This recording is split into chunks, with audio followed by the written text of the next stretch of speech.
From the heart of the Rockies in West Valley City, Utah, welcome to the Maverik Center. We're here tonight. The Atlanta Gladiators and the Utah Grizzlies do battle for the final time ever. Good evening, everyone. Guy Chiarenza here from Maverik Center, home of the Utah Grizzlies. And yes, you heard that right. This is the final all-time meeting between Atlanta and Utah, with the news in the offseason that the Grizzlies will be relocating to Trenton, New Jersey. This means that this game on the schedule is the final time these two teams will meet ever. And it happens to be at Maverik Center, a building that the Gladiators have had a lot of success in over the years.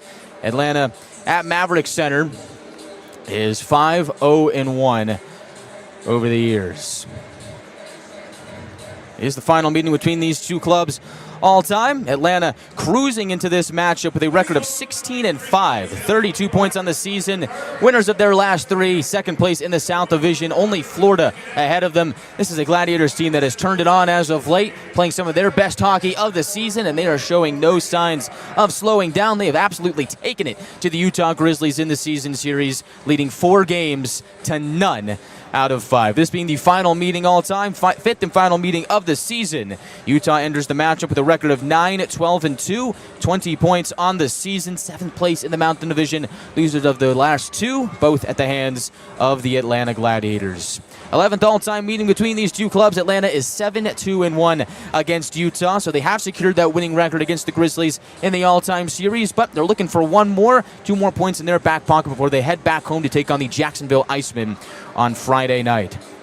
Speaking of Friday nights, last night, Friday night, was a great one for the Gladiators, defeating the Utah Grizzlies 5-1 in this building. Gladiators improved to 5-0-1 all-time at Maverik Center, and it was thanks to Isaac Walter, who we thought had a hat trick last night, but after a scoring review, that second goal that I believe I mentioned that I think that might have hit a defender's stick in front, it did. So that second goal for the Gladiators ended up going to Cody Sylvester, so no hat trick for Isaac Walter, but he has been on an absolute tear. Ike, as they call him, 2 goals last night, now up to 5 goals and 1 assist in his last 3 games for a 3-game goal-scoring streak. That ties the longest goal-scoring streak for a Gladiator this season with Ryan Nolan, who did it a few weeks ago. Cody Sylvester had a goal and an assist for the Gladiators. He's on a 3-game point streak himself, 2 goals and 3 assists in that span. Ethan Scardina scored the Gladiators' 3rd goal of the night on Friday to make it a 3-0 hockey game.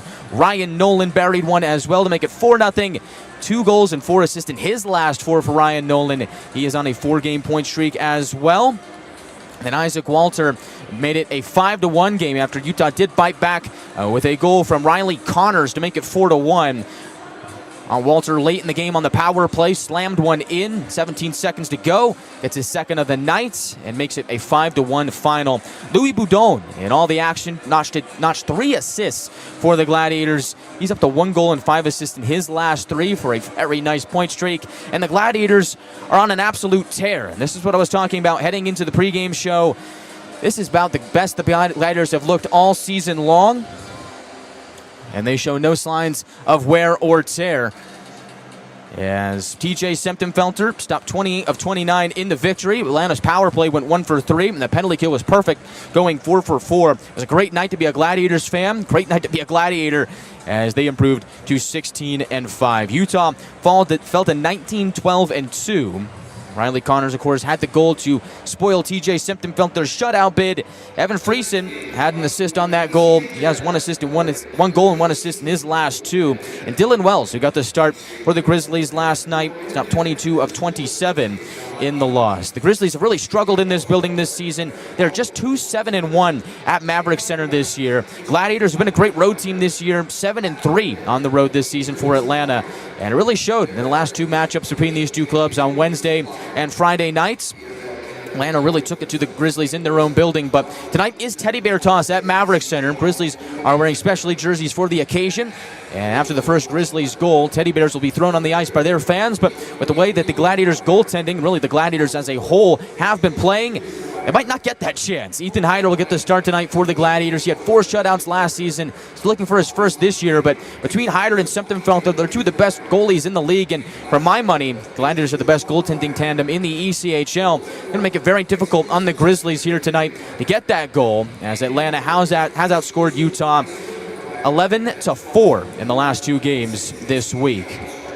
It's the third and final game of the set. Atlanta trying to sweep Utah on the road. Head back home to Jacksonville with 6 points off of this road trip to Utah. Talk about what the Gladiators need to do and those keys to the game, presented by Beaver, Toyota, and Mazda, with head coach Matt Ginn on the other side of the break. We've also talked about some roster moves and a Gladiator making his season debut here tonight. All that on the other side of the break here from Maverik Center as the pregame show rolls on. This is the Gladiators Broadcast Network from Maverik Center. We're back in a moment after this. Tonight's game is brought to you by the ECHL, celebrating its 38th season of affordable family entertainment. The ECHL would like to thank everyone in attendance for your support of ECHL hockey. The ECHL would also like to recognize the following league sponsors: AMI Graphics, exclusive signage provider; Athletic Knit, official jersey supplier; Baron Rings, official championship ring supplier; BFL Canada Insurance and Sutton Special Risk, sponsors of the 2026 ECHL Hall of Fame induction ceremony; Dash, official mobile auction platform; The Fairley Group, official commercial insurance provider; Flow Sports, exclusive streaming provider; Hotel Planner, official hotel reservations partner; Howie's Hockey Tape, exclusive hockey tape and lace provider; In Glasgow, exclusive puck provider; Prolific One, exclusive secondary ticketing partner; and Warrior, exclusive on-ice equipment provider and title sponsor of the 2026 ECHL All-Star Classic. Catch all of the ECHL action live in high definition by logging on to flowhockey.tv.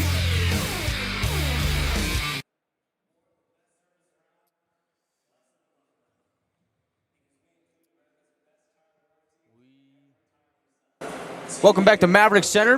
Getting set for the final ever matchup between the Gladiators and the Grizzlies. Atlanta has won the first 4 of the season series and looking to spoil Utah's teddy bear toss night here tonight in the final game of the 3-game sets. Let's get to the keys to the game, presented by Beaver, Toyota, and Mazda, with head coach Matt Ginn. Gladiators, key number 1 is to play to their identity, and that is something that they have done very well this week. Atlanta has turned into an excellent scoring team over the last few weeks, but really their strong suit is their goaltending and their team defense. It has become apparent, outscoring the Grizzlies 11-4 over their last 2 games. And going hand in hand with that is the second key, to play fast and play direct, and that is one of the recurring keys over the last few weeks. But hey, it works for the Gladiators, and so does this third one: manage the puck. And Atlanta did a really good job of winning the turnover battle last night. Was one of the reasons why they came out on top. Those are the 3 keys to the game with head coach Matt Ginn, presented by Beaver, Toyota, and Mazda, as Atlanta looks to make it 4 in a row before they head back home, take on the Icemen on Friday. From roster new moves made earlier this morning, Kalen Lind was recalled by the Milwaukee Admirals. Lind is a former draft pick of the Nashville Predators back in the second round of the 2023 draft.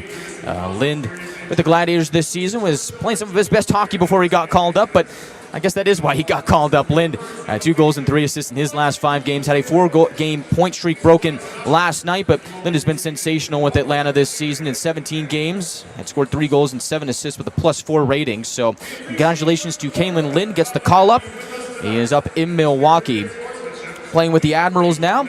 For the Gladiators, we will see a new face in the lineup here tonight, as Dylan Karabia will make his season debut. He's wearing number 74 this season, as he gifted the number 27 to Mike McNamee at the start of the year. So new number for Dylan Karabia, but hopefully more of the same. Karabia has been a stalwart on the black end for the Gladiators in his career, playing in his 4th season with Atlanta this year. Karabia, one of the longest tenured Gladiators on the roster. Missed the start of the season due to a lower body injury, but 5th-year pro, 4th-year season with the Gladiators, has appeared in 181 career games with the club, and entering tonight has 4 goals and 16 assists all-time in a Gladiators uniform. Last year he had 1 goal and 5 assists in 58 games. We'll see Karabia paired up here tonight with Andrew Jarvis on the Gladiators' 3rd defense pairing, and I'm really interested to see what Karabia can do.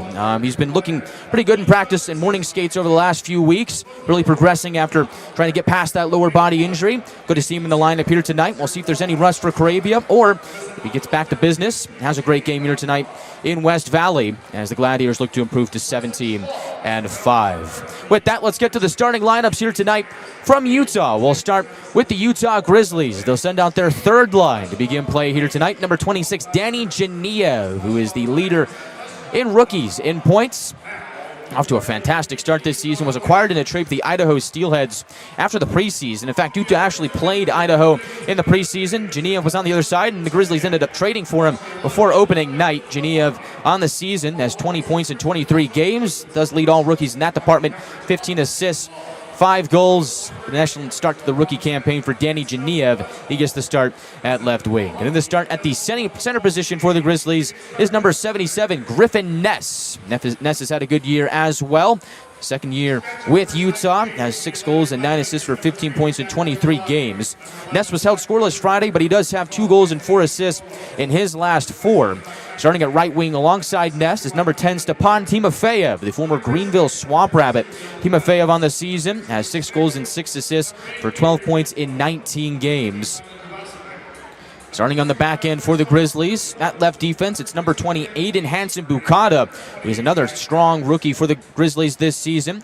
Hansen-Bukata has 1 goal and 11 assists for 12 points in 20 games this season. First-year pro out of Ohio State will be paired up with number 5, Colby Enns. Enns on the campaign has 2 goals and 3 assists for 5 points in 19 games. Enns is another first-year pro out of Merrimack. Had an assist in yesterday's game on Connor's goal. That did break the shutout bid for TJ Semptimphelter. So the starting 5 skaters for the Utah Grizzlies, Geniev, Ness, and Timofeyev are the forwards. And on the blue line, it is Aiden Hansen-Bukata with number 5, Colby Enns. We'll see a new goalie in between the pipes for the Grizzlies here tonight. It is number 29, Casimir Casasuo. Casasuo is making his Grizzlies debut after signing with the club on Monday. Actually has a Casasuo has a YouTube channel. So he actually announced his own signing on his YouTube channel. It's a pretty interesting video. Might have to go check it out. It actually has over 70,000 subscribers. But he is making his Grizzlies debut here tonight. Signed with Utah on Monday. Has 2 games of NHL experience. Spent last year with the Bloomington Bison. In 10 games had a 3-4-2 record. 3.3 goals against average and a .911 save percentage. He gets the start for the Grizzlies here today. Backup goaltender is number 38, Kyle Kaiser, who we saw on Wednesday. Grizzlies are led by head coach John Buchanan. Assistant coach is Ryan Anderson, as Jack Skilly is an assistant coach as well. Other news for the Grizzlies, they get Neil Shea back on the lineup here today. Shea is a big presence offensively for the Grizzlies. We're in number 22. Shea is under contract with the Colorado Eagles, the Grizzlies AHL affiliate. Shea this season has 13 points in 17 games with Utah this year to the tune of 5 goals and 8 assists. Now getting the start for your Atlanta Gladiators. Looking to send out that red-hot second line.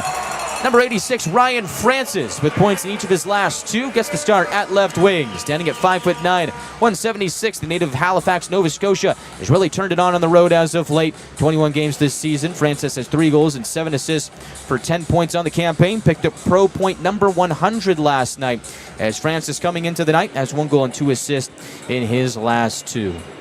Getting the start at the center position is number 13, Alex Young, standing at 6 foot even, 179 pounds, native of Calgary, Alberta. Up to 7 goals and 12 assists for 19 points in 21 games this season. Young sneakily has a point in each of his last 3 assists in his last 3 games. He is on a nice point streak, assist streak, entering the night.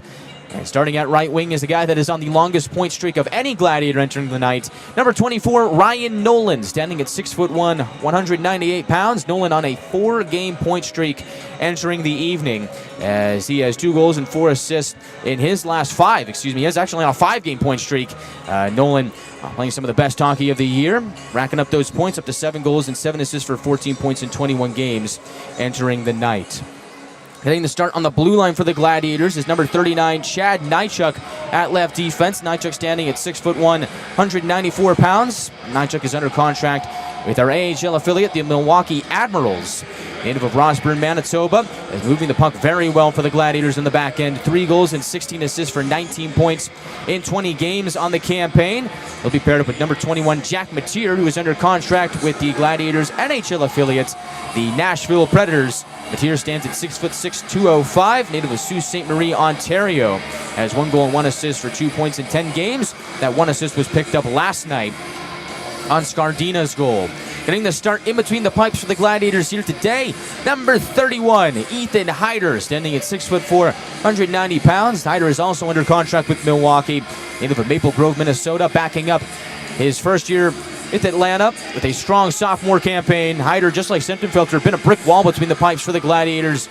He'll be making his 11th start here tonight with a record of 8-2, 2.37 goals against average, and a .922 save percentage.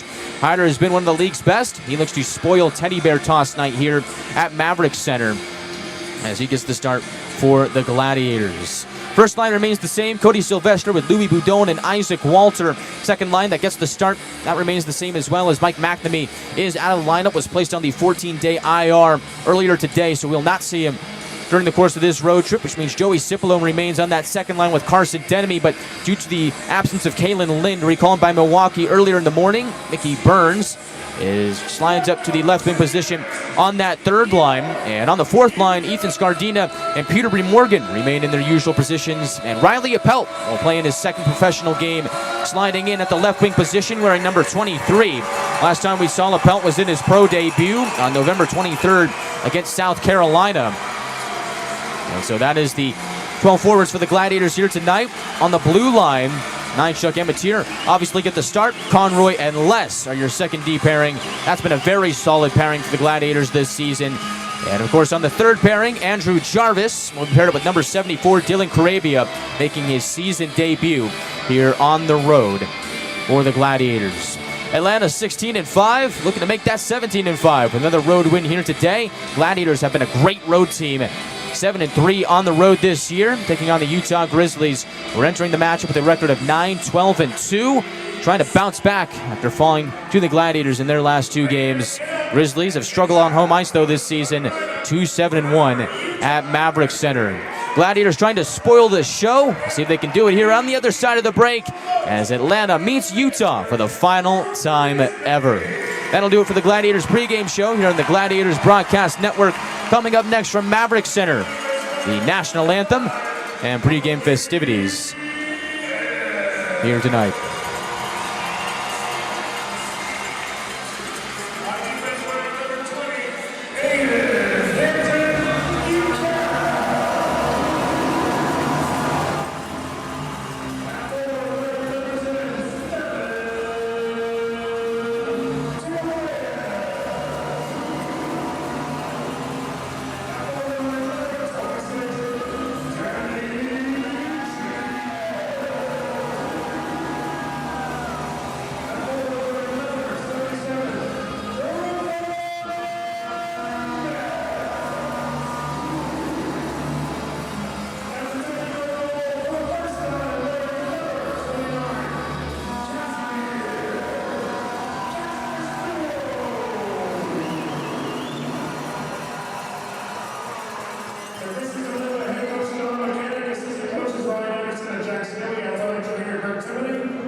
At this time, the Utah Grizzlies would like to recognize the great men and women who have served or are currently serving in the U.S. Armed Forces. Please stand if you are an active duty service member or veteran of the U.S. Armed Forces. Let's have a round of applause for all U.S. veterans and veterans. Thank you again for your service. Now, please rise and remove your caps for the singing of our national anthem performed tonight by Harbor Point Elementary.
We are all set and ready to go from Maverik Center, home of the Utah Grizzlies. Final ever meeting between these two clubs.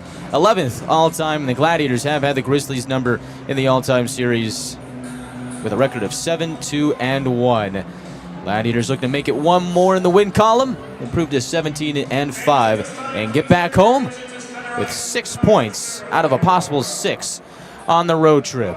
Chiarenza here from Maverik Center, bringing you all the action here today. Gladiators wearing their night mode jerseys, black jerseys with white numbers and baby blue trim, inspired by the ECHL's Atlanta Knights. Skating from left to right here today. Grizzlies wearing specialty jerseys. It's a sweater theme similar to what the Gladiators had for Max's holiday party. It is a white jersey with green numbers and some brown and green mixed in, along with some white. They skate from right to left to begin play here today as Cody Sylvester meets Tyler Gratton at center circle for a ceremonial puck drop. And with that out of the way, we should be set for the Gladiators and the Grizzlies. Utah is absolutely hunted. They've been hunted by the Gladiators so far this season. Atlanta 4-0 against Utah this season. 2 wins on opening weekend, 3-2 in overtime the first day, 4-1, 4-1 the second night. And on Wednesday night here at Maverik Center, Gladiators won 6-3, and then last night 5-1. Been nothing short of dominance for the Gladiators this season against Utah. Isaac Walter has led the way. He's been sensational in the season series against Utah, and really he's been great in December. It's been Walter's wonderland. Become a scoring machine. 6 goals and 3 assists in 5 games to start the month of December. We'll see if Isaac Walter's got a little bit more in him, and the Gladiators to make it 4 wins in a row. Alex Young at center circle wins it back to Nychuk, and we are underway from Maverik Center here on a Saturday night. Puck clinks to the end wall. Francis on the forecheck tries to strip it away from ends. Utah able to hang on and roll out to the neutral zone as Anton Bukata slides it to his right. Drop pass from Ness. It is paddled back around the boards to the near side to Timofeyev. Returns it to Ness in the near corner. Gets checked off of it by Young. Off the wall, they keep it in. Hansen Bukata from the left point finds Geniev. Dangling across the line. Brushes it to his right. Away from the intended target. Nychuk steps in front. Handles for the Gladiators. And will clear to the neutral zone. Dolan returns it to Nychuk on the right wing. Chipped it off the near side wall and gives chase. Colby ends the first one there. Slots it to the neutral zone. Battle for it in front of the Grizzlies bench. Lebster saw the puck get tied up in the skates of one of the linesmen. And so forced to dump it in. Brendan Less will control. 3-man officiating crew here today, led by Emil Sharon. Linesmen are Andy Van Wagner and Andrew Collins. Gansky off the wall, flings it to the left wing. Puck pinballs around.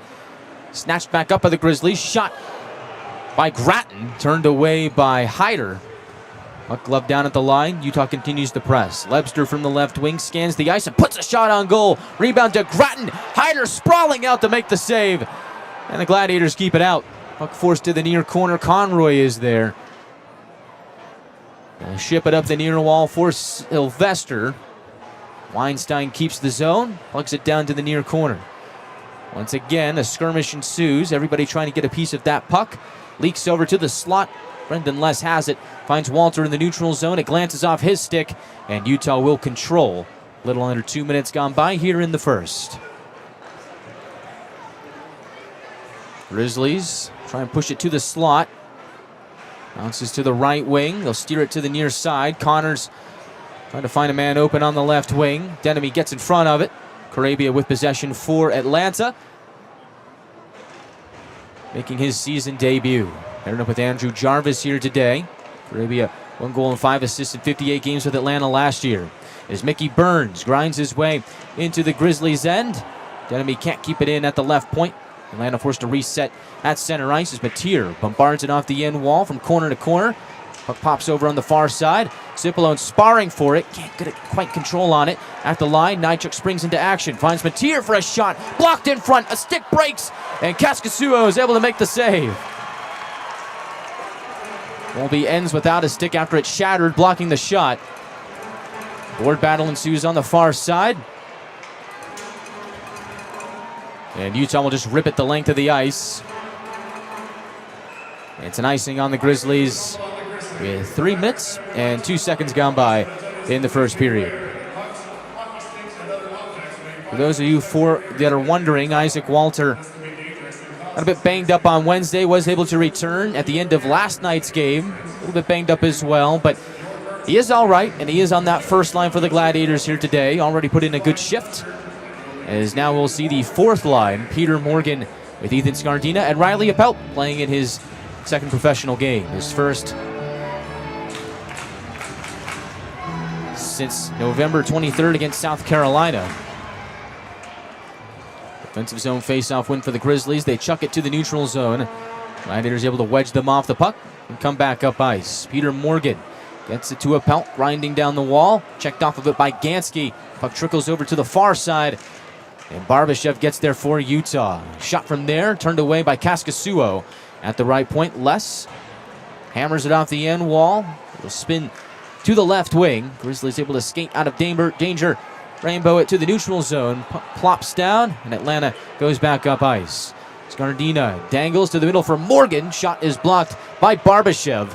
Morgan able to spindle it around to the left wing. The Grizzlies have control. Geniev able to knock it back to Robbie Stucker. And he'll find Gansky on the left wing, and he'll drive it in. Around the boards it goes to Conroy in the far corner. Finds Les behind the cage. Atlanta rotates to the near side. Nolan springs it to the line. Grizzlies contest it, but Atlanta does have full possession. As Conroy gets wrapped up at the far wall, Young will skate it free. Francis now takes it in on the right wing. Bounces to the wall. Gets checked hard by Weinstein. Crowd howls in approval. Nolan drops back for a shot by Carabia. That just goes wide. Dylan Carabia activating from the back end. Good shot. Just couldn't hit the target. You gotta like the idea there for number 74. Andrew Jarvis waits behind Ethan Hyder as Atlanta looks to start its next breakout. Jarvis will feed it to his right. Nolan takes it on the move. Forced to the outside. Nolan goes cross ice to Carabia. He'll wire it off the end wall. And in behind Kaskasuo. Felton blows a tire in the far corner. Sylvester trying to take advantage. Kicks it to the end wall. Utah gets possession back. Weinstein will control. Will flapjack it to the neutral zone. Batted down by Carabia. It's played as a hand pass. 5:01 into the first.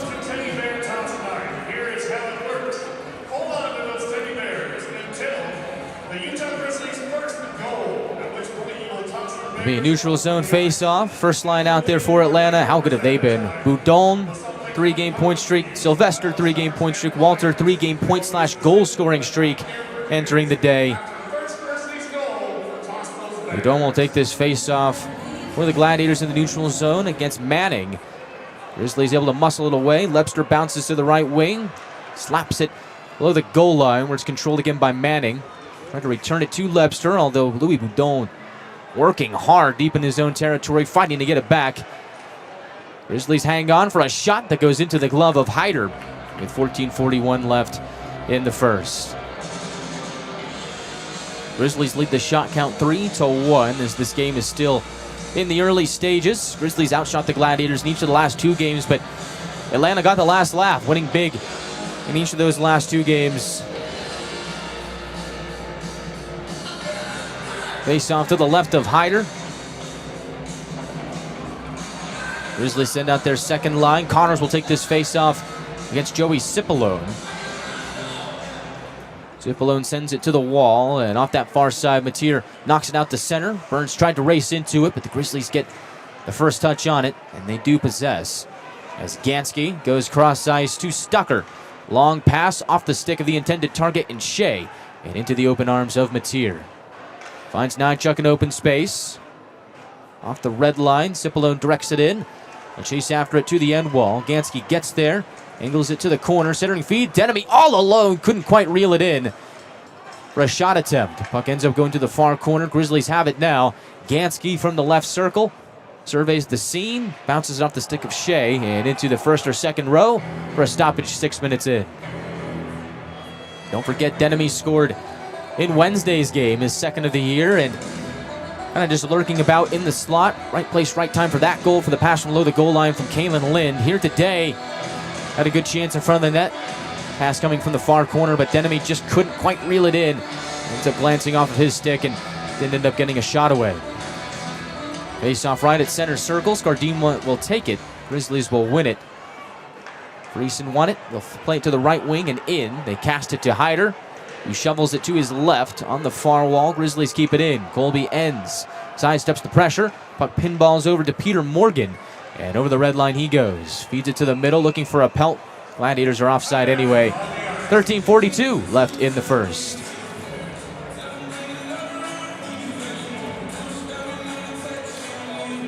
Still a scoreless game here from Maverik Center.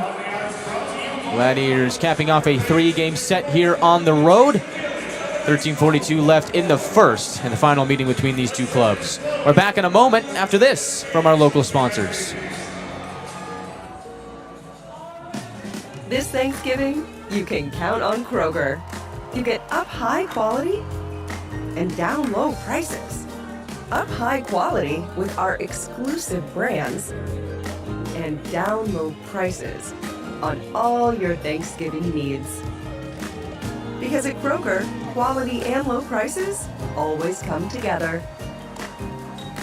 Kroger, fresh for everyone. Kind of feels like everyone's trying to copy the $5 biggie bag. So how can you spot a knockoff? It won't taste like Wendy's. This job is easy. When the deal is as fresh as the meal, gotta be Wendy's. Still a scoreless affair here at Maverik Center as we get a good look at two beaters on the massive Jumbotron at center ice.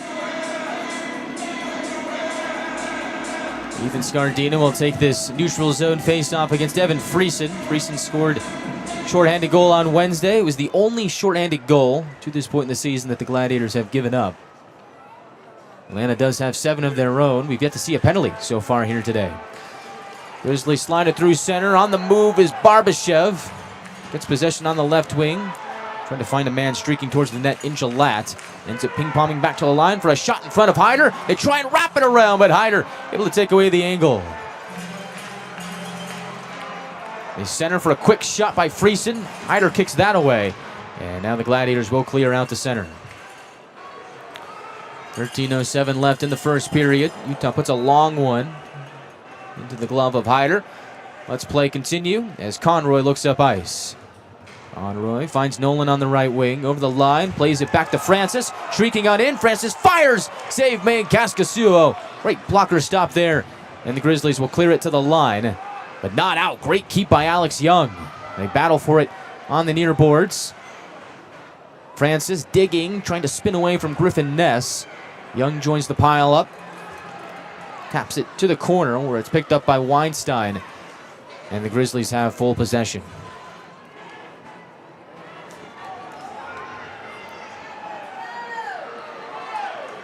Fans urging for play to move on. End up turning it over. Francis, right circle. Shot is blocked by Felton. Behind the net, Young finds Nolan on the near wing. Has Carabia up top. Goes across for Jarvis. Long shot. Kick save. Kaskasuo. Get it back to Jarvis at the line, but it was too hot for him to handle. And so Carabia will hunt it down, and the Grizzlies will get a line change. Gladiators will do the same. At least they tried to, as Atlanta ices the puck. And so Atlanta trying to sneak a couple of new guys on there, but Nolan and Francis will be forced to stay on. Young did get off in time. Louis Boudon out there for Atlanta. Face off to the right of Ethan Hyder. 11:53 left in the first period here at Maverik Center. Face off on the near circle. Manning will take it against Boudon. Manning wins it. Has Grattan. Left circle shot blocked by Carabia. Behind the net it goes. Grattan throws a hit on Jarvis and plays it to the line. From there, Stucker shoots, blocked in front. Scramble for the loose puck. Boudon gets there. Peels back in his own zone. Turns it over in the slot. Shot by Grattan. Blocked by Carabia. Puck hits the backside of the net. Carabia hunts it down. Finds Francis on the far wing. He'll just float it through center. No icing. And now he can finally get off for a line change. Good shift there for Dylan Carabia in his first game back after missing the first 21 games with a lower body injury. Shot by Lebster, deflected away from Hyder. Grizzlies continue to cycle for a shot from the line. Goes well wide. And now Hansen Bukata pinches to keep it in. Lebster tripped up, feeds it to the right. No call. Shot save Hyder. Rebound comes back to Enns. Another shot. Hyder fights that off. Rebound comes to Mateer. Looks up Bice. Feeds it to the right wing looking for Walter. Grizzlies get in front of it. Delayed offside on Atlanta. And ends up touching Walter. So let's stop the clock with 10:53 left in the first. Shot count reads 6-3 in favor of the Grizzlies. Grizzlies have become one of those teams that take a high shot volume night in and night out. Utah averaging 31.74 shots per game. That's 9th in the ECHL. The Gladiators not so much, but they really make their opponent pay when they can. Atlanta averaging 28.57 shots for, 22nd best figure in the ECHL. On the left wing, Nijchuk takes a check at the wall, pins it in deep. Tipolone can't control. Grizzlies out to center. Drop pass. On the move is Friesen. Tries to go right down Broadway. Grizzlies unsuccessful in that attempt. Defensive stand by Atlanta. Mateer sidesteps on the right wing and pounds it into Grizzlies territory. Tipolone, the intended target, grinds his way to the corner. Able to prod it back up the near wall to Mateer. Grizzlies trying to strip that puck away.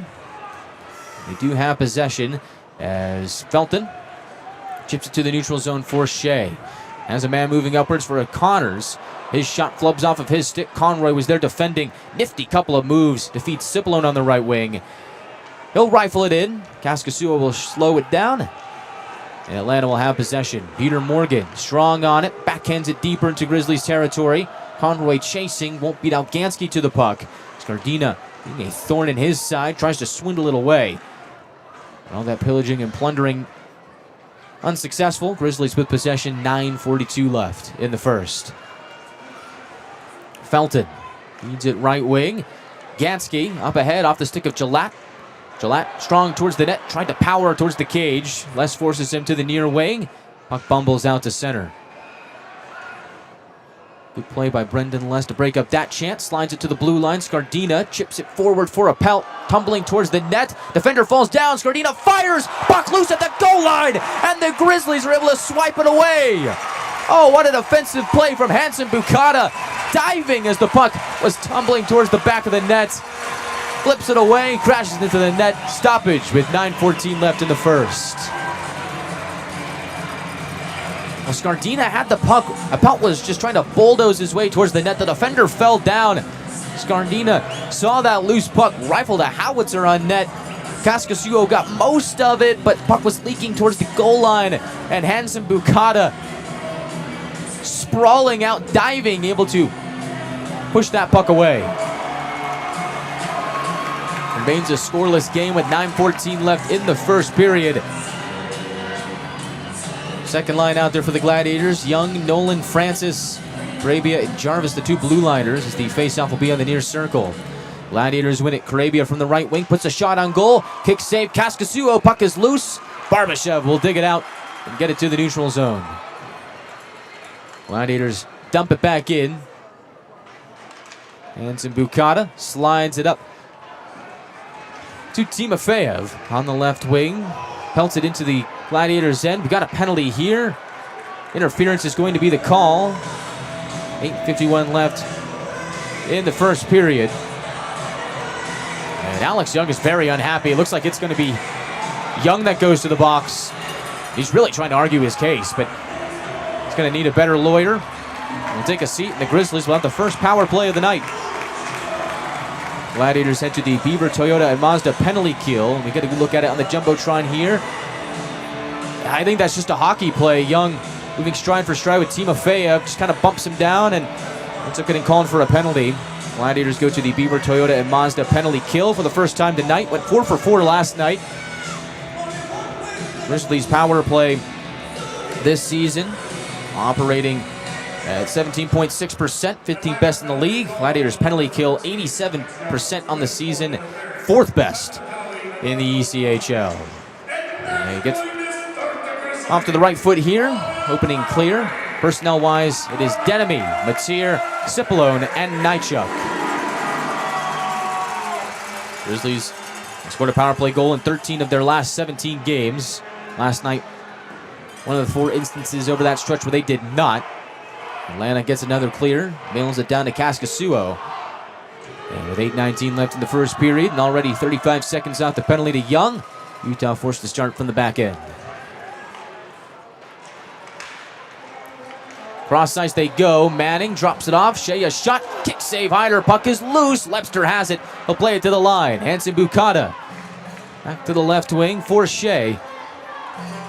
As Hansen Bukata at the line. Back to Shea. Leads the team with 3 power play goals. Tried to bid it back to the blue line, but ends up splitting the D. Free play for Atlanta.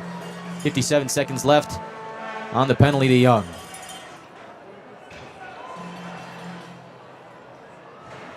Nolan, Jarvis, Carabia, and Scardina, the 4 on the PK for the Gladiators now. As they throw a slingshot pass to Geniev. Winds up from the back end. Geniev fires just wide of Hyder. A lot of speed to make that shot. In the near corner, Gladiators shove it to the line. Nolan with a big check. Timofeyev has it. Right wing slap shot. Kicked away by Hyder. Geniev with that chance. He's the team with 7 power play assists. He'll collect it on the far wall. Get it to the line. Timofeyev. Back to Geniev. From the right wing. Scans the ice. Turns towards the net. Feeds it to the goal line. Grizzlies go around the net. On the left wing, Timofeyev takes it in. Gets it to the goal line. Stuff is temp for Ness. Jumps up into the air. Hyder is able to flag it down and freeze with 6:51 left in the first. Right as the penalty to Young expires. Gladiators start the night 1-for-1 on the Beaver, Toyota, and Mazda penalty kill. And it remains a scoreless game with 6:51 left in the first.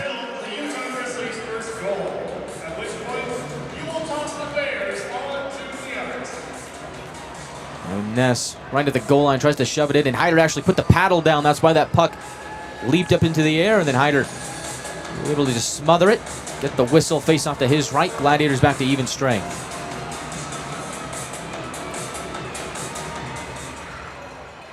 Atlanta wins the defensive zone face-off. Plugs it to Sylvester on the left wing. Cross ice finds Boudon, the Frenchman with 3 assists yesterday. Peels up. Angles it off the end wall to Walter. At the line, Nychuk goes across to Matier. Back to the inside for a shot by Walter. That gets blocked. Boudon, a second chance. Turned away by Kaskisuo. Atlanta continues to pressure. First line doing a good job of that. Sylvester ping-pongs it to Walter. Feeds Matier back to the middle, looking for Nychuk. Passes picked off.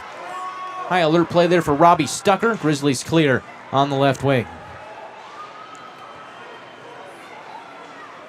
Matier finds Walter at center circle. Drop pass into open space. Boudon able to swipe at it. Get it into Grizzlies ice. Utah returns the favor by brushing it to the left wing. Now in the neutral zone, Nolan takes it in. 5:55 left in the first. Les goes cross ice, on time for Conroy.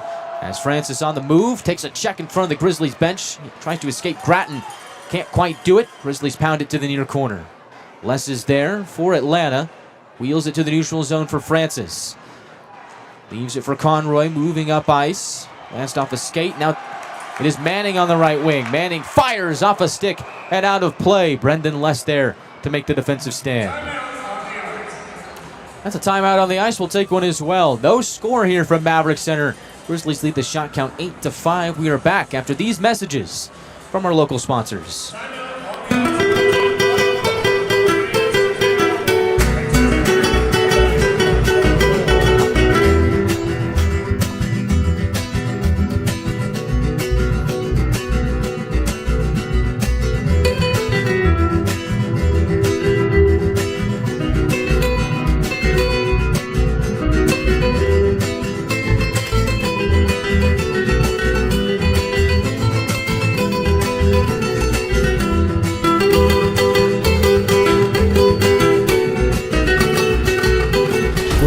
Emergency Services is ready to answer the call, but we'd rather prevent them. Our free home safety survey includes checking smoke alarms, identifying common hazards, and reviewing your family's home escape plan. Schedule yours today.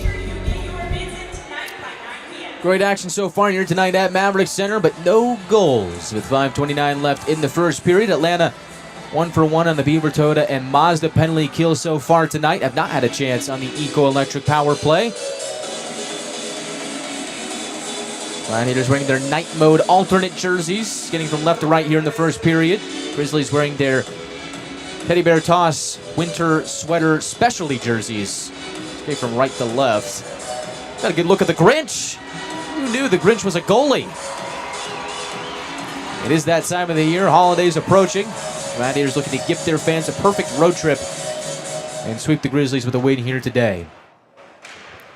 Look up for grabs on the far wall. Grizzlies pump it to the near corner. Jarvis is there. Reverses play to the far wall. Burns takes it on the move. Mickey Burns, product of Mercyhurst, rushes it towards his left off the stick of Denemy to the end wall. Puck leaps up into the air. Ness tries to simmer it down. Denemy making it difficult for him. And the puck is anyone's for the moment. Battle in the corner to the right of Kaskasuo. Atlanta digs it free. Jarvis at the line, tries to put a shot on goal, gets blocked by Timofeyev. Backhands it up ice. Geniev takes it on the run. Geniev shoots off the stick of Karabia. Puck simmers down on the near wing. Felton. Wanted Geniev, ended up getting Mickey Burns. Gladiators ice the puck with 4:36 left in the first.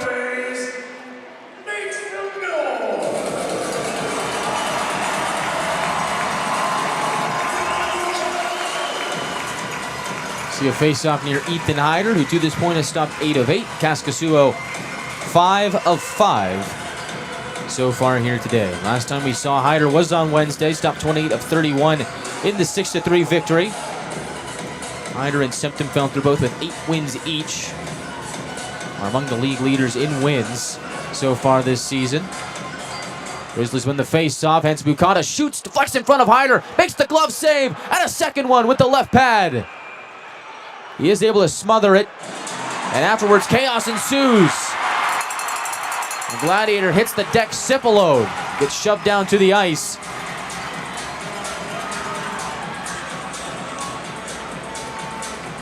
And the man that sent him there, I believe,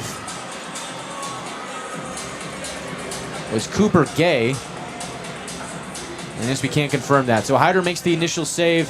Second one, able to pounce on the puck before the third opportunity. And then afterwards, Cipollo just playing to the whistle.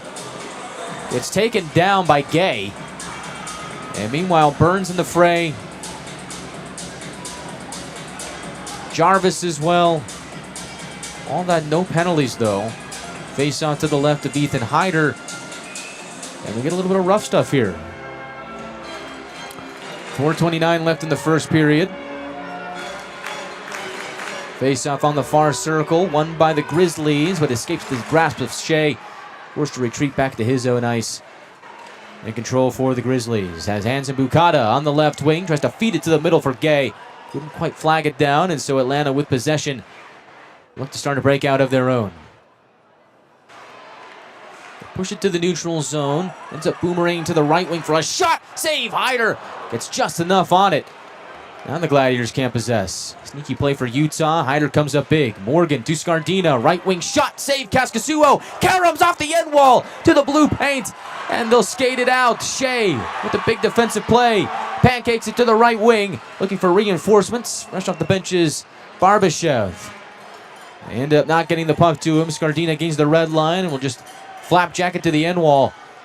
3:39 left in the first period. Oh, what a chance that was for the Gladiators. A little bit of board luck, puck luck, whatever you want to call it. Puck just hit the end wall and just went straight back out over the net to the blue paint, and Shea was able to skate it away.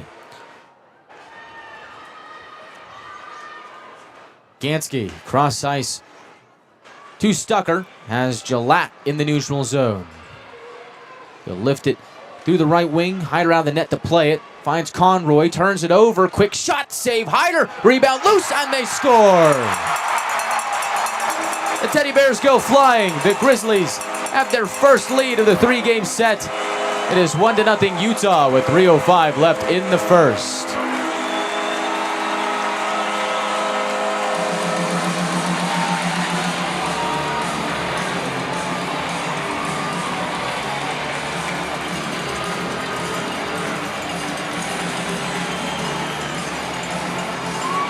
Hyder made the initial save. The Grizzlies drive towards the net. They're able to push it into the back of it. Great effort from Hyder, but Grizzlies with just too much force. And the Teddy Bears really pouring down now. It's probably going to be a lengthy delay.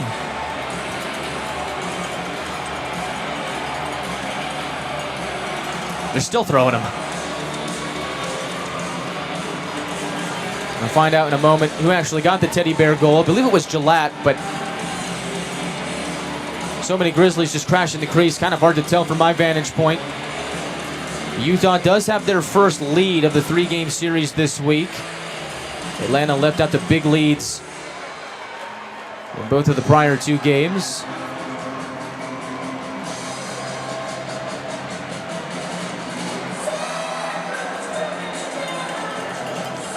Reminder that the Gladiators Teddy Bear Toss night is on February 14th. Yes, that's Valentine's Day.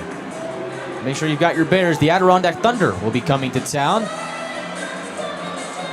Make sure you get your tickets at atlantagladiators.com or call our sales line. One of our members of our front office will get you taken care of, get you ready for Teddy Bear Toss night. Still got some time to get those Bears.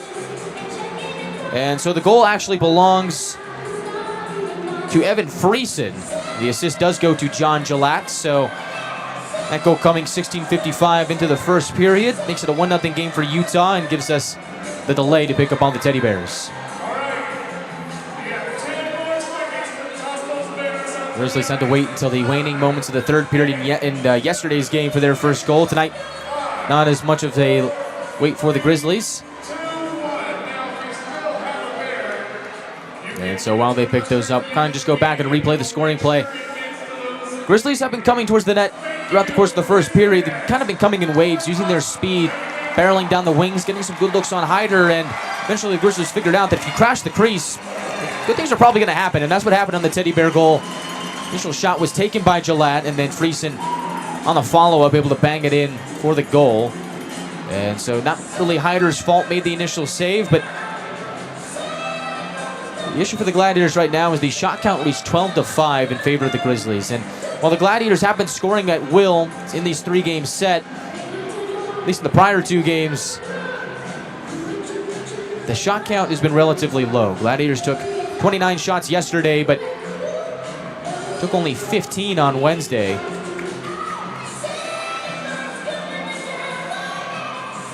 And so we'll see if things improve for the Gladiators in that department as the game goes on, but so far not a high shot volume for Atlanta here in the first period, although they have had a good look, some quality chances, but nothing forthcoming to this point. We'll take this moment to turn our attention to the YouTube live chat. Call me your thoughts on tonight's game. I want to hear from you. We're approaching 10 o'clock in the Eastern time zone, 9:44 to be exact.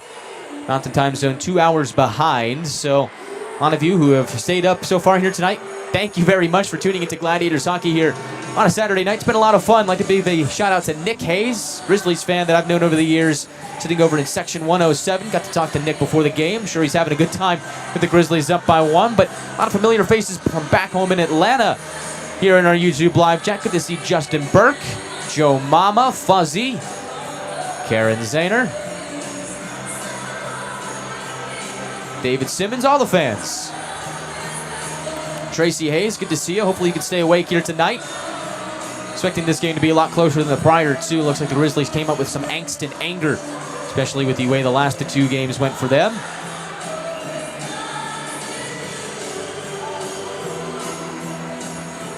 Jared Youngman in the house. Got a big party here today. Gladiators trying to take over the arena here today. I got my family here as well, about 4 rows below me.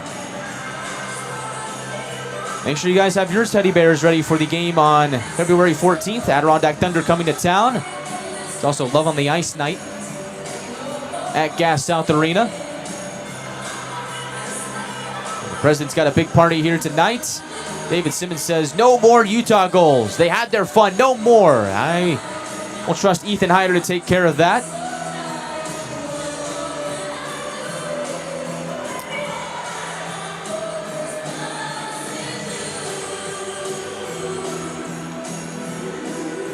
Take a look ahead at what's to come for the Gladiators after they wrap up this set here in Utah here tonight. So for the Gladiators, come back home on Friday night. It's actually the Gladiators' first Friday home game of the season, if you can believe that. December 19th, back at home against the Jacksonville Icemen. It'll be Marvel night at Gas South Arena. Gladiators are wearing Marvel specialty jerseys. To make sure you're there for the occasion, get your tickets at atlantagladiators.com. There will be a jersey auction at the end of the Marvel night game. And hey, we encourage you to wear your superhero costume, dress up in your Marvel attire. It gives you one more night of the year that you can break out your Halloween costume. Come on down to Gas South Arena, have some fun with us. Next day, we're off to Greenville. 6:05 start time in South Carolina. Taking on the Swamp Rabbits for the first time at Bon Secours Wellness Arena this season. And then back at home on Sunday, December 21st, 3:10 start time against the Greenville Swamp Rabbits. So that is the slate next week before the holiday break. The Gladiators come back from the holiday, have a game in Greenville, and then 2 at home against Savannah. Make sure you got your tickets if you don't already have them. atlantagladiators.com is your one-stop shop for everything related Atlanta Gladiators, and that includes tickets.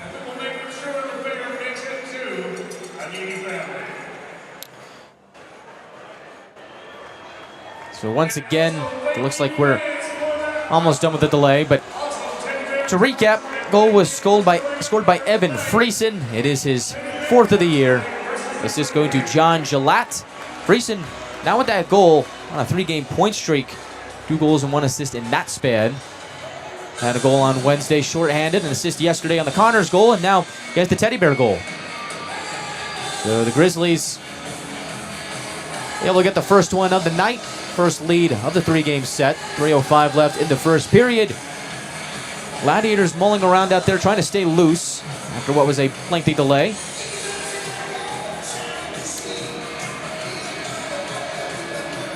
And we should be good to go any moment now. We always kind of wonder how those delays affect either side. The Grizzlies had all the momentum, obviously scoring the goal out of it, but makes you wonder with that stoppage, that maybe sucks the momentum out of the Grizzlies' sails, and for the Gladiators, gives them a chance to maybe take control of the game in their own right. Get another good look at the goal here. And it looks like Hyder made the save. Defender in front tried to sweep it away, and then that's when Friesen tried to take a whack at it. Got a good piece of that puck and slammed it into the back of the net. So unfortunate for the Gladiators, especially Ethan Hyder, who made the initial save, but Utah gets the goal. Chance for Atlanta now to retaliate before the end of the first period. So 3:05 left on the game clock. Set for a center circle face-off to resume play. Alex Young will take this face-off against Luke Manning to get us back to live action.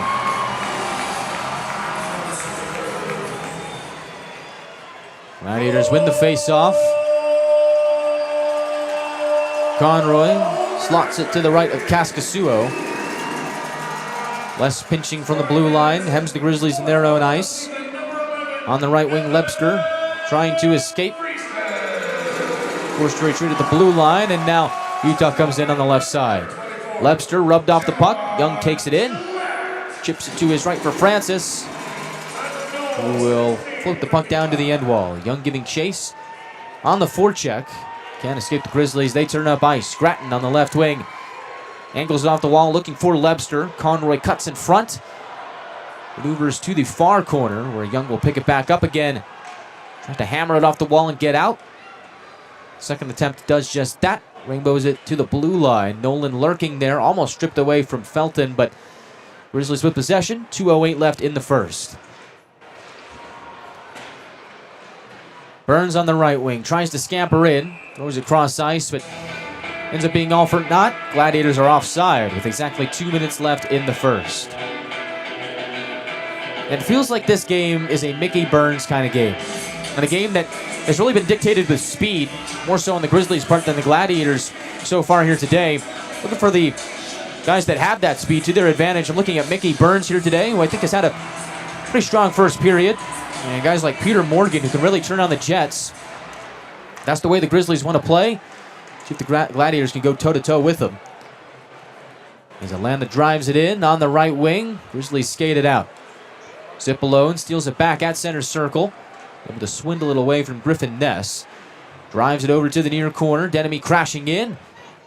Atlanta can't pinch it in on the right side, so now on the left it is Nychuk on the entry. Pops it to the end wall. Defender over skates. Burns is there. Wants to center. Puck ends up going back to the corner. Loose puck. Denemy swipes it to the goal line. Atlanta strong on the forecheck, trying to control, but the Grizzlies once again able to escape and get out to center circle. Gansky will fire it in. 1:13 left in the first period.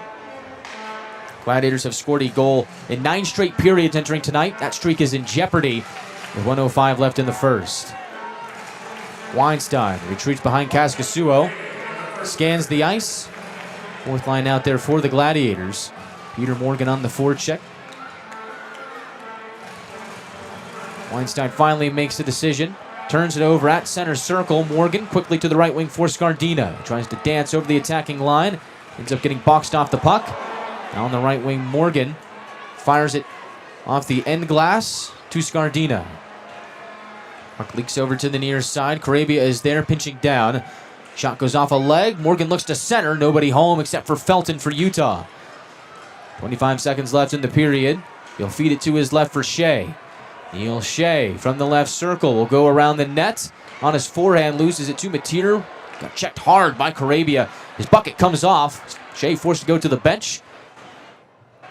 As Jarvis takes control behind Hyder.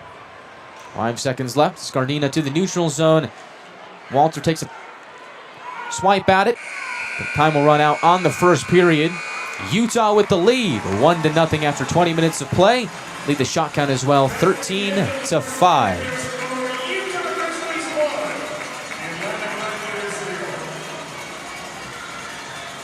Gladiators come up empty-handed in the first period after scoring in 9 straight periods entering tonight. Grizzlies have their first lead of the 3-game series here at Maverik Center. Talk all about it on the other side of the break. On the first intermission report, recap the first period, look ahead to period 2, take a look at the out-of-town scoreboard, see what's going on in the South Division in the ECHL, and final score for our affiliates in Milwaukee as well. And of course, as always, we'll take a look at our YouTube live chat. I want to hear your thoughts on tonight's game. Tell me how you're doing here on a Saturday night, what you're looking forward to next week as the Gladiators come back home to take on the Icemen, and how you're finding a way to stay awake as it's just about 10 o'clock on the East Coast. Tell me all about it on the other side of the break. Score after 1, Grizzlies 1, Gladiators nothing. We are back after this from our local sponsors.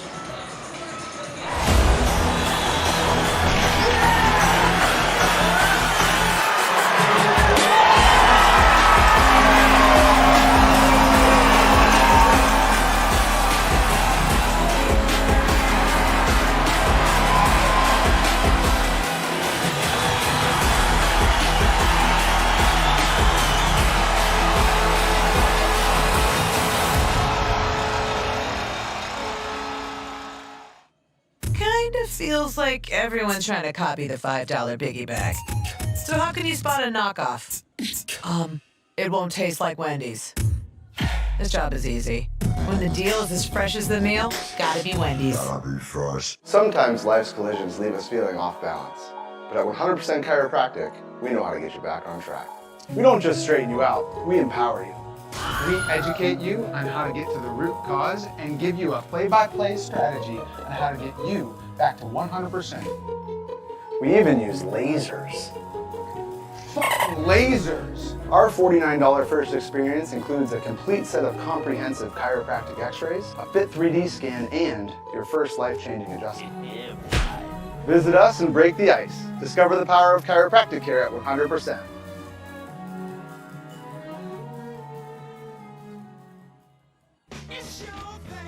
When you need inspiration, it's worth shopping Kroger. For thousands of appetizing ingredients that inspire countless mouth-watering meals. And low prices that add up to big savings, like over $600 in digital coupons each week, and up to $1 off per gallon at the pump. So you can get big flavors and big savings. Kroger, fresh for everyone. Gwinnett Fire and Emergency Services is ready to answer the call, but we'd rather prevent them. Our free home safety survey includes checking smoke alarms, identifying common hazards, and reviewing your family's home escape plan. Schedule yours today. Here at Maverik Center, through one period of play, it is the home squad that has the 1-0 lead over the visitors. Utah Grizzlies up 1-0 thanks to the teddy bear toss goal from Evan Friesen. With 3:05 left in the first period. That is the difference so far. Atlanta held scoreless for the first time in 10 periods. It scored in 9 straight. Gladiators have scored two or more goals in 5 out of their last 9 periods entering the night. And it seems like Atlanta's due for a big second period, but all things considered, the first period not their best. Grizzlies outshoot them 13-5. And Grizzlies get the higher quality chances. More chances in terms of the volume as well. And as a result of that, their hard work finally pays off as Friesen gets the teddy bear goal on teddy bear toss night. Coming 3:05 left in the first period. Lone assist came to John Jalap, and it was Jalap that took the initial shot. Hyder made the save on that chance for Jalap. Puck was loose in front of Hyder, and I believe the defender in front tried to skate it out of harm's way, but it ended up being that Friesen, strong on the play, just took a swipe at that puck, hoping that it would get a piece of it, and actually got a lot of wood on it. Ends up going to the back of the net, and Friesen's got the score. He's now up to 2 goals and 1 assist in his last 3, so he's got a nice point streak going. Definitely been one of the bright spots for Utah in this week set here at Maverik Center. And it is the Grizzlies with a 1-0 lead after 1 period of play. So the shot count, 13-5, obviously glaring against Atlanta, but what they've proven so far here in this weekend slate is that if you give them a chance, they'll score. And Atlanta didn't have very many there in the first period, and it really feels like they need to test Casimir Kaskisuo a little bit more here in the second period. This is a guy that hasn't played all year long, was holding out for a contract, and he actually explains that very well on his YouTube channel, which has about 72,500 subscribers, so maybe go check it out. But he was out of the business, just looking for a contract. Had a couple of calls from Europe, but ended up nothing materializing, and then on Monday gets a call from the Utah Grizzlies and signs. And now he's here playing in the 3rd game of the week slate here in Utah, and see what he can do. I mean, overall, good first period for Kaskisuo, but didn't have a lot to do. 5 shots on goal, a lot of those pretty simple routine saves. Were a couple of good ones for the Gladiators, but all in all, you'd like to see him test him a little bit more. Kaskisuo played 10 games with Bloomington last year and a handful with Norfolk. With Bloomington, had a 3-4-2 record, 3.3 goals against average, and a 9-11 save percentage. But this is a guy that's playing in his first game this season, and we're about halfway through December. So Gladiators looking to try and shake off the rust, or hope that he is rusty as Kaskisuo shakes off some rust. Looking for Atlanta to be a little bit more aggressive here in the second period, trying to tie the game up and take control as they did on Wednesday and Friday night. Some advanced stats from the first period. Gladiators do go 1-for-1 in the Beaver Toyota Mazda penalty kill.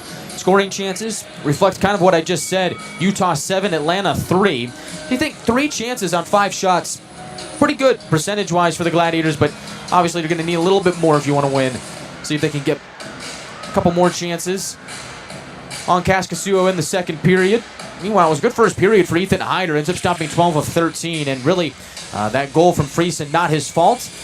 Gladiators goaltenders have definitely given them a chance to win night in and night out. Grizzlies win the face-off battle 10-6, and that was something that Atlanta did really well for the first 2 games in this 3-game slate, was win the face-off battle, but it is Utah that comes away with a 4-win margin, 10-6 over the Gladiators in the first period. Hits are 11-8 in favor of Atlanta, so they have been hard-hitting. Giveaways 6-7 in favor of the Gladiators. So all things considered, not a bad period tactically for the Gladiators there in the first period, but obviously in terms of the scoring chances and the shot volume, I'd like to see a little bit more from the Gladiators, but there were some times during the first period where momentum was definitely in the Grizzlies' favor, and it kind of came in waves, where Gladiators have some chances, kind of meandering slowly into the Grizzlies, then trying to set up shop, get some sustained offensive zone time. For the Grizzlies, it was more of a run-and-gun attack, just moving down the wings, getting shots from there, and just kind of trying to crash the crease and get chances in on Ethan Hyder. And it ended up working out for him on that goal from Friesen. We'll see if the Gladiators combat that defensively with some first intermission adjustments in the middle frame. Coming up next here on the first intermission report from Maverik Center, we will take a look at the out-of-town scoreboard. Some scores in the South Division have gone final. Take a look at what our AHL affiliate, the Milwaukee Admirals, did today, going up against the Chicago Wolves. And as always, we'll take a look at the YouTube live chat and get your thoughts on tonight's game. All of that on the other side of the break. This is the Gladiators Broadcast Network from Maverik Center, where the Grizzlies have a 1-0 lead through one. We're back after this. Tonight's game is brought to you by the ECHL, celebrating its 38th season of affordable family entertainment. The ECHL would like to thank everyone in attendance for your support of ECHL hockey.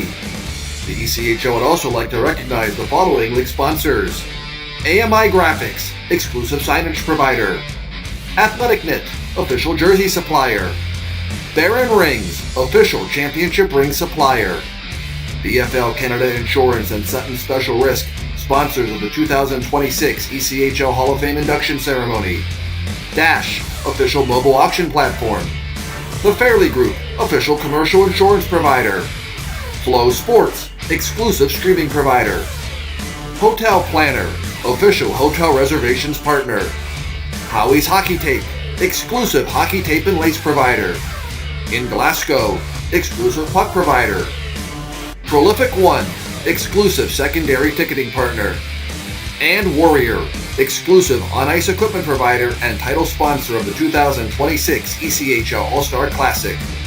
Catch all of the ECHL action live in high definition by logging on to flowhockey.tv. Gwinnett Fire and Emergency Services is ready to answer the call, but we'd rather prevent them. Our free home safety survey includes checking smoke alarms, identifying common hazards, and reviewing your family's home escape plan. Schedule yours today. First intermission report continues on here from Maverik Center. Grizzlies with a 1-0 lead over the Gladiators after one period of club play. Guy Chiarenza with you here on the road. We're going to see everybody for Marvel Night at Gas South Arena on Friday when the Gladiators return home. It's been a successful road trip for the Gladiators so far, taking the first two games in the three-game slate. Utah putting up a much bigger fight here in the final game, especially in front of a pretty good crowd here at Maverik Center. Gladiators looking to spoil the show on Teddy Bear Toss night. Take a peek on what our AHL affiliates, the Milwaukee Admirals, did today, taking on the Chicago Wolves. Milwaukee at home at Milwaukee Panther Arena falls 4-2 to the Wolves. Kalen Lind, who was recalled by the Admirals earlier in the morning, did play in today's game. Lind wearing number 48 for the Admirals. Did not register a point, had one shot on goal, and was a -1 in the loss. As the Admirals fall to the Wolves, and Magnus Kronos stops 18 of 21. Last goal was an empty net goal, shorthanded for Chicago, but all in all, the Wolves slipped out to a 3-1 lead. Milwaukee made it 3-2, but the empty netter was the dagger, and the Wolves beat the Admirals 3-2.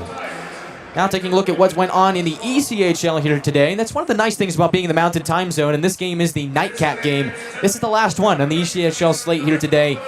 And so, all the other games in our division have gone final. Florida Everblades defeat the Orlando Solar Bears 1-0 in Estero. Gritty game. Florida guts it out. Will Cranley gets the shutout for Florida, stopping 22 of 22. And the Everblades keep control of first place in the South Division. Final from ViStar Veterans Memorial Arena. The Jacksonville Icemen defeat the South Carolina Stingrays 5-3. It's been an odd year for Jacksonville. Up and down, win, lose, win, lose. They do give the Gladiators a bit of a favor, taking down the Stingrays, who are nipping at the Gladiators' heels for second place in the South Division. So if Atlanta can win here today against Utah, they get some separation between them and the Stingrays, and keep pace with the Florida Everblades, who won today. Final from Bon Secours Wellness Arena in Greenville. The Swamp Rabbits improved to 9-9-3, who are 9-9-3. They'll move to 10-9-3. After this final, they take down the Greensboro Gargoyles 4-1. And so the Gargoyles having a tough start to their inaugural season. Greenville able to bounce back. And with that, we'll take a look at the South Division standings now, as it seems like the clear-cut three at the top of the pack are Florida, Atlanta, and South Carolina, respectively. And then Jacksonville, with their win here today, gets up to 24 points, improving to 12-12. Greenville right behind him now with 23, improving to 10-9-3. Orlando still at the bottom with their loss to Florida. Everblades now have a 4-point lead over the Gladiators with 36 points and now winners of 7 in a row. Atlanta trying to win their 4th straight and keep that a 2-point gap with a win here today. So that is the lowdown in the South Division. For all the other scores around the ECHL, make sure you download the ECHL app or go to ECHL.com. You're home for everything in the ECHL. Now let's take a look at the YouTube live chat. Want to hear from you how you guys are doing here on this Saturday night as you all wait for the Gladiators to head back home and say finally, you don't have to stay up until midnight to watch or listen to a Gladiators game. Good to see a lot of familiar faces in the chat. Papa Squatch says, my daughter makes sure that we're at Teddy Bear Night with Bears every year. Hoping to see you again this year. Teddy Bear toss for the Gladiators this season is on Valentine's Day, February 14th, taking on the Adirondack Thunder. Another one of those opponents the Gladiators don't see all that often. Out-of-division opponent, but we will see the Thunder for a 3-game slate. Teddy Bear toss, one of those games. Big props to everybody that has stayed awake so far. Past 10 o'clock Eastern time right now. 8:07 local. Shout out to Lynette staying awake. And good reminder that 19th is also book club night alongside Marvel night. A lot of you guys will be wearing pink as they wear those book club jerseys. They actually sold a lot of those, so I think we're going to see a lot of those pink jerseys. Gladiators wearing Marvel-themed jerseys for Marvel night. Some book club action as well. Shout out to the book club in our office as well. Joe Mama got the 6-7 reference that was accidentally let loose on air because of the giveaways back in the first period. 6-7 in favor of the Gladiators. Justin Burke, who is ready for 2026. I am, although it's approaching pretty quickly, faster than I thought. Rebecca, excited to have the Glads back at home. While the road trips are fun and it's going to be back in my old stomping grounds, I am looking forward to going back to Gas South Arena, seeing all the fans and being back at home. Gladiators will be at home for 2 of their next 3. Next weekend, be at home for Jacksonville on the 19th. The 20th will be in Greenville, and then the 21st, see the Swamp Rabbits at home for that Sunday matchup. And so that is it. That is what's on the lowdown, on the docket. Coming up next for the Gladiators. Coming up next here from Maverik Center is the second period. Grizzlies set to make their way out of the tunnel. Gladiators set to do the same. Grizzlies wearing specialty jerseys, sweater-themed jersey with green numbers, white base, brown mixed in there. Gladiators wearing their night mode jerseys, black jerseys, white numbers, baby blue trim. You can get those jerseys at the Atlanta Gladiators team store on game day or go to our online shop at atlantagladiators.com. Take a moment to step aside. That'll do it for the first intermission report. On the other side of the break, second period action between Atlanta and Utah. Grizzlies up 1-0 after 1 period to play. We are back after this.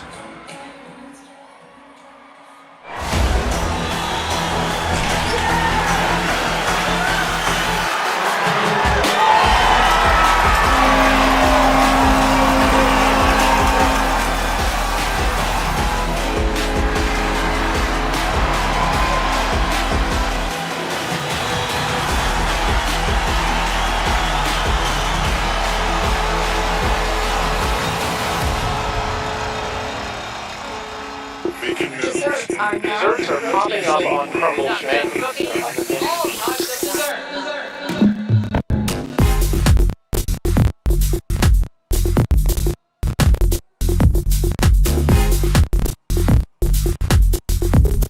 More than just cookies.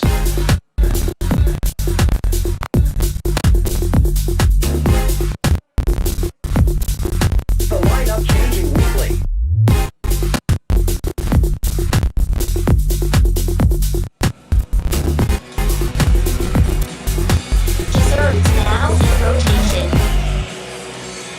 We are all ready to go for the second period from the Rockies, Maverik Center, West Valley City, here in Utah. About 20 to 30 minutes from downtown Salt Lake City, one of the great venues in all of hockey. Maverik Center hosted the 2002 Olympic Games. Team Canada won gold in this building. number of years ago, 5-2 over Team USA. Games will be coming back here in 2034. Gladiators looking to pick up one more win in this former, I guess, current Olympic venue. Down by 1 after 1 period of play, looking for a big bounce back in the second period.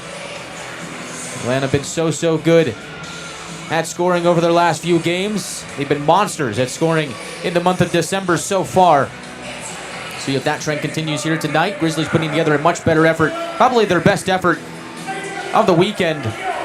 Really the 3-game series. Keeping the Gladiators off the board in the first period here today.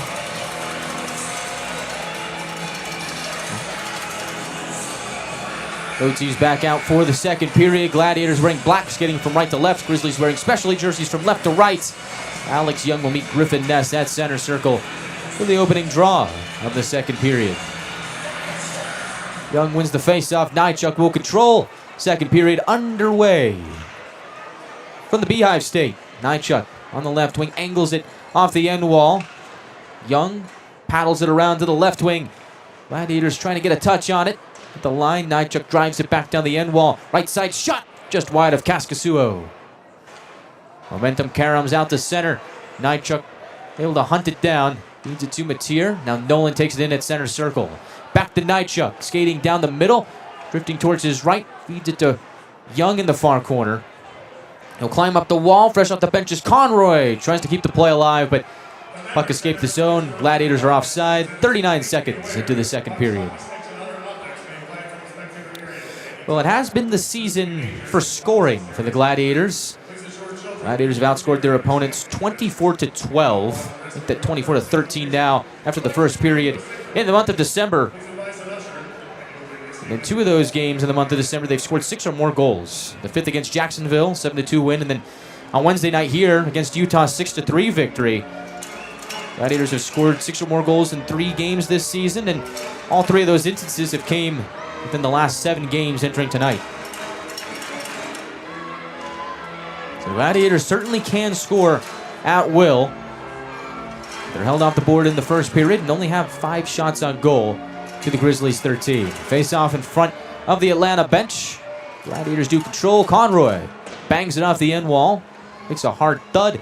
Grizzlies maneuver it on the near wall and chip it out the center off the stick of Lebster. Gladiators catapult it right back in. On the forecheck is Walter. Almost ready to turnover. Grizzlies able to smack it through the neutral zone. Icing on Utah. 1:02 into the second.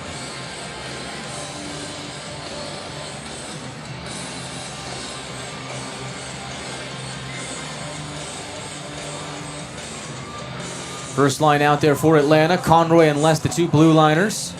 Louis Boudon will take this face-off for the Gladiators. Walter to his left, Sylvester to his right. He wins the face-off. Conroy pinching down from the left. Point looks to center. Shot in front. Kept out of the net. Walter took a tumble, back up on his feet.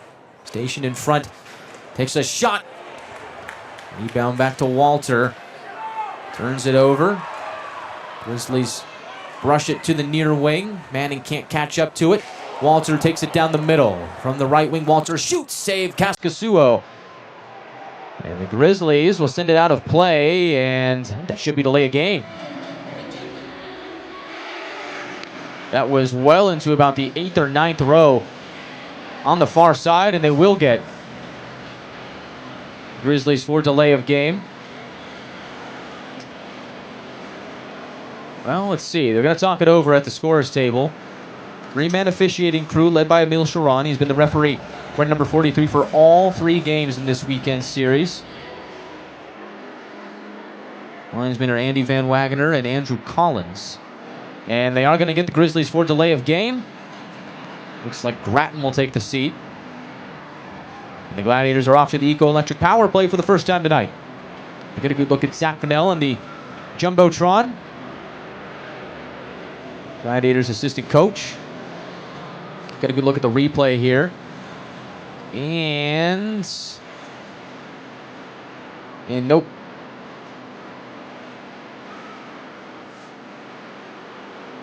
Not hit the glass. Ratton in the box. Grizzlies down a man. Gladiators to the Eco-Electric power play.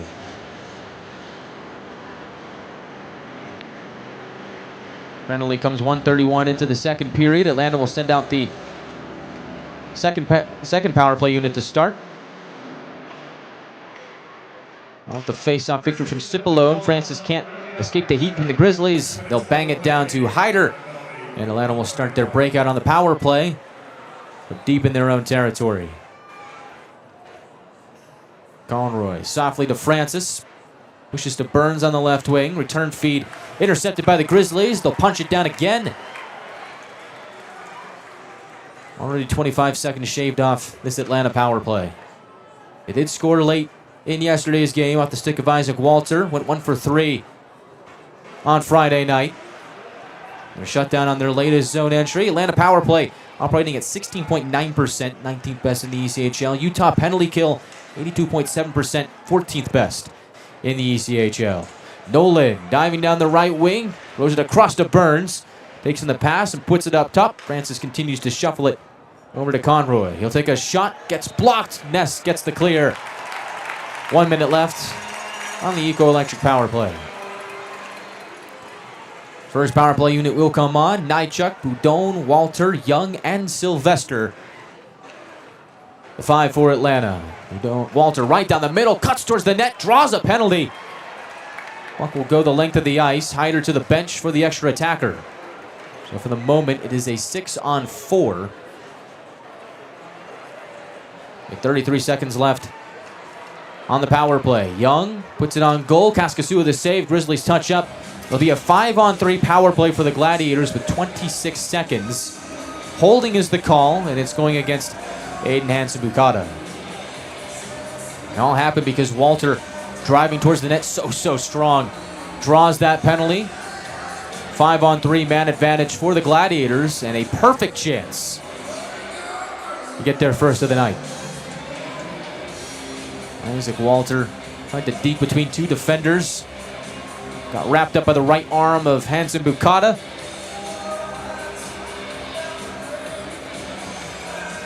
First unit stays out there. Face off on the near circle. Boudon will take this for the Gladiators. 5-on-3.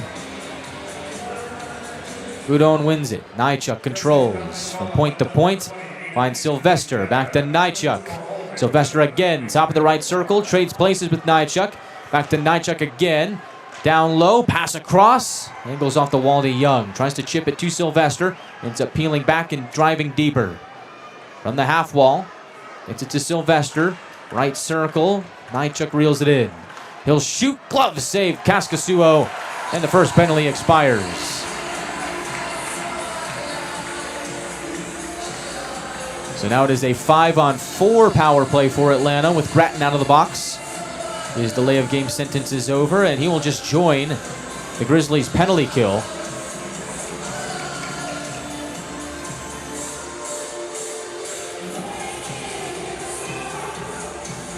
Faceoff will be to the left of Kaskasuo.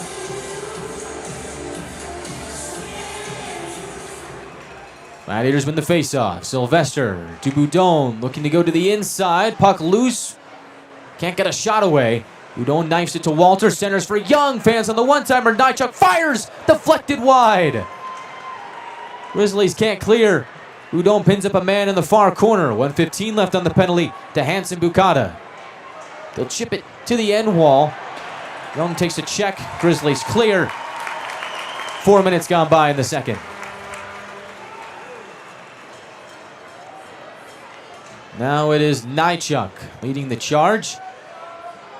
Passes left side to Boudon. Takes in the return feed. Point to point has Sylvester. The captain exchanges with Boudon. On the right wing half wall. Chips it to the goal line. Sylvester back up top. Nychuk will unload. Shot in front. Is gobbled up by Kaskasuo. No rebound with 41 seconds left on the power play. 15:36 left in the second period. First unit heads off. Second unit back on. Good look for Nychuk. Had Walter stationed in front, trying to screen the netminder and even get a tip in if he can. But The Grizzlies at this point very familiar with Walter's game. Weren't fooled with that one. Face off to the right of Kaskasuo. Off the face-off, Atlanta does win it, but the Grizzlies steal it away. The streak up ice, Ness looks to feed to the middle, hits the skate of Conroy. Play will go to the far corner. Grizzlies keep possession. As Timofeyev make that Manning with a sharp shot, blocked by Nolan. 20 seconds left on the power play. Francis speeds over center red, now Grizzlies blue. Centers for Sip alone, can't get a shot off. Puck rolled off of his stick on the shot attempt. Francis takes it back in at his own blue line. And that'll do it for the penalty to Hansen Bukata. Grizzlies are back to full strength. Gladiators 0 for 2 on the equal electric power play to start the night.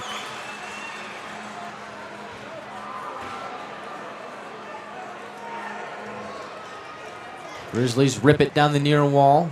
Hyder slows it down from the trapezoid. Pumps it to the near side, looking for Burns. Instead gets Felton. Exchanges in the near corner. Played back up top. Shot is stopped by Hyder. Long ranger from Connors. Turned aside. Bursting up ice is Scardina. Weasels his way to the far corner. Working with Morgan. They shuffle it to the left point. Jarvis can't keep the play alive. Forced to retreat back to his own zone. 14:10 left in the second period. Jarvis slaps it to the neutral zone on time for a pelt. They'll leave it for Morgan. Those two chop it into Grizzlies territory. Utah jolts it down the right wing. Jarvis meets Friesen. Directs play into the near corner. Jarvis checks Connors as the puck leaps up. The pelt slams down ends. Grizzlies continue to keep possession. On the right wing, puck gets to the slot, shot by Barbashev over the cage. Now Gilat as it's swindled away by Scardina. Puck escapes the line and go the length of the ice. Gladiators and Grizzlies both opting for a line change with 13:28 left in the second.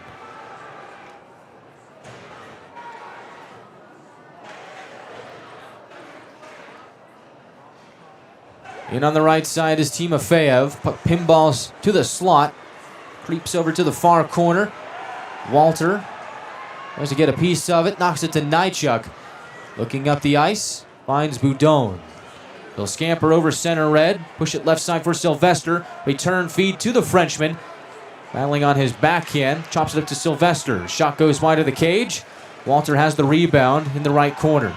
Finds Boudon. Twists it up top. Mateer to Nychuk. He'll fire into traffic.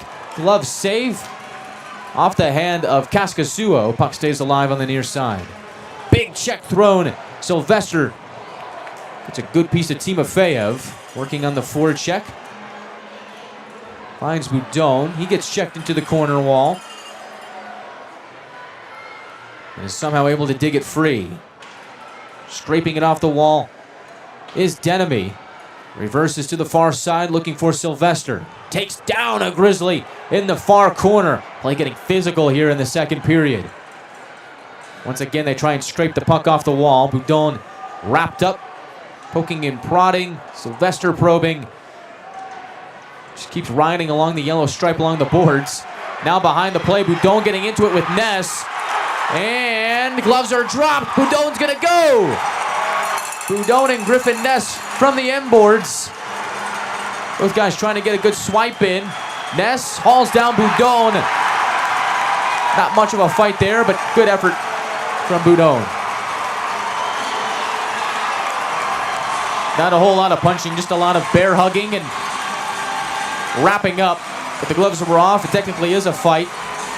11:58 left in the second period. They'll both sit for 5.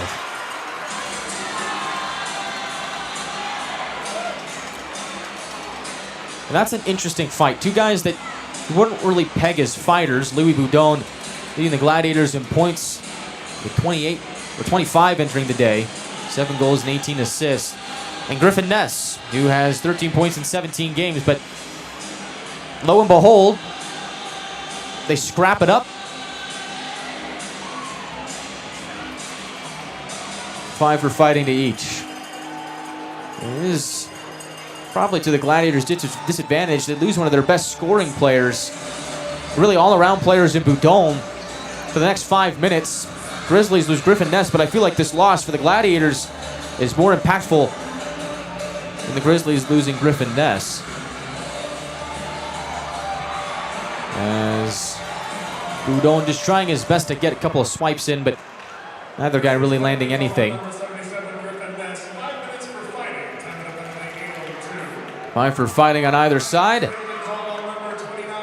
Atlanta continues to shuffle it around in the Grizzlies' end. Conroy has a glance off of his stick. Grizzlies floated through center. Puck tumbles into the far corner. Atlanta trying to get possession back. Puck juggled and bobbled over the Gladiator line. Back at center, Utah controls. Puck will roll off the stick of Weinstein, but he is able to push it forward. Now Conroy rips it off a Grizzlies' backside and into the near corner. Cipollone giving chase. In hot pursuit, Cipollone gets there, looks to try and stuff it in short side, but Cascasuo up for the challenge. Grizzlies move up ice. Pass across is intercepted by Nolan. Slides it left wing looking for Young. He'll skate into it, into the near corner. Francis goes careening into that area as well. Gladiators in another board battle. Chip it to Jarvis on the left wing. He'll hammer it back below the goal line. Poor Francis. From low to high he goes. Shot by Corabia. Wide of the mark. Jarvis activating from the blue line. Lays it over to Young. From the wall, puts it into traffic. Deflected by Jarvis. Out of play with 10:38 left in the second. So we'll see Louis Boudon and Griffin Ness back in action with about 6 or 7 minutes left in the second period, depending on when the next whistle is around that time frame. Grizzlies still have a 1-0 lead. 10:38 left in the second. We're back after this on the Gladiators Broadcast Network.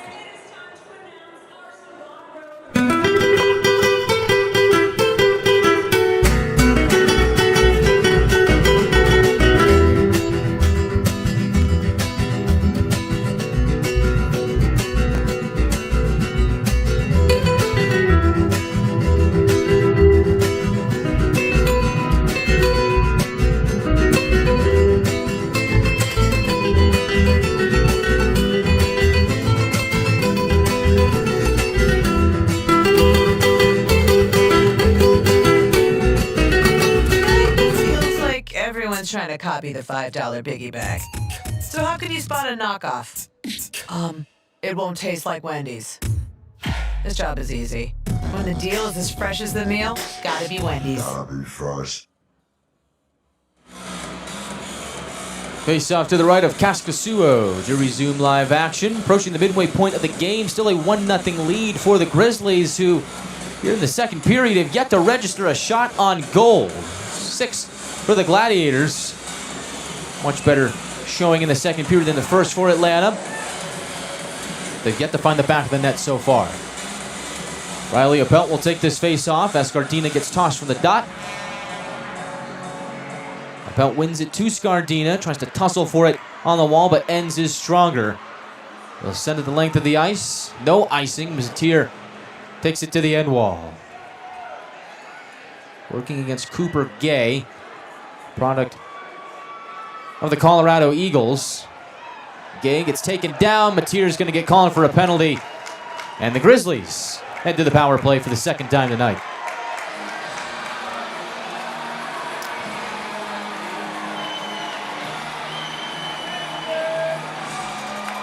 Jack Matier is going to go. Gladiators have to buckle up. They're back on the Beaver Toyota and Mazda penalty kill. Just a hard play along the boards, and that's really how this game has been, and I don't know about that one. Just two guys playing strong on the puck. I think the forward skates might have gotten caught in the skates of Matier, and this ends up being a penalty against former draft pick of the Nashville Predators. 2 minutes for hooking on Matier. 9:45 into the second. Grizzlies with a chance to double their lead. Face off to the right of Hyder.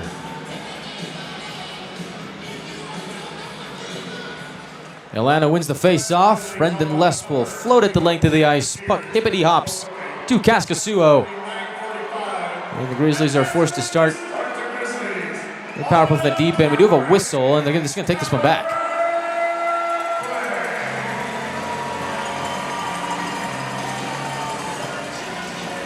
We'll take this face-off back into the Gladiators zone. And so we'll do it again.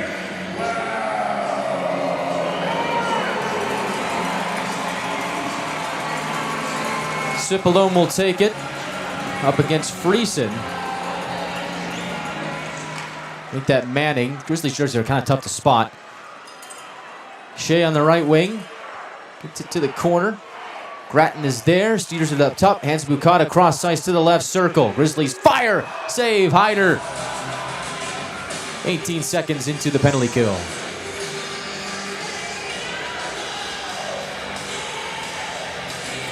And that is the Grizzlies' first shot on goal here in the second period.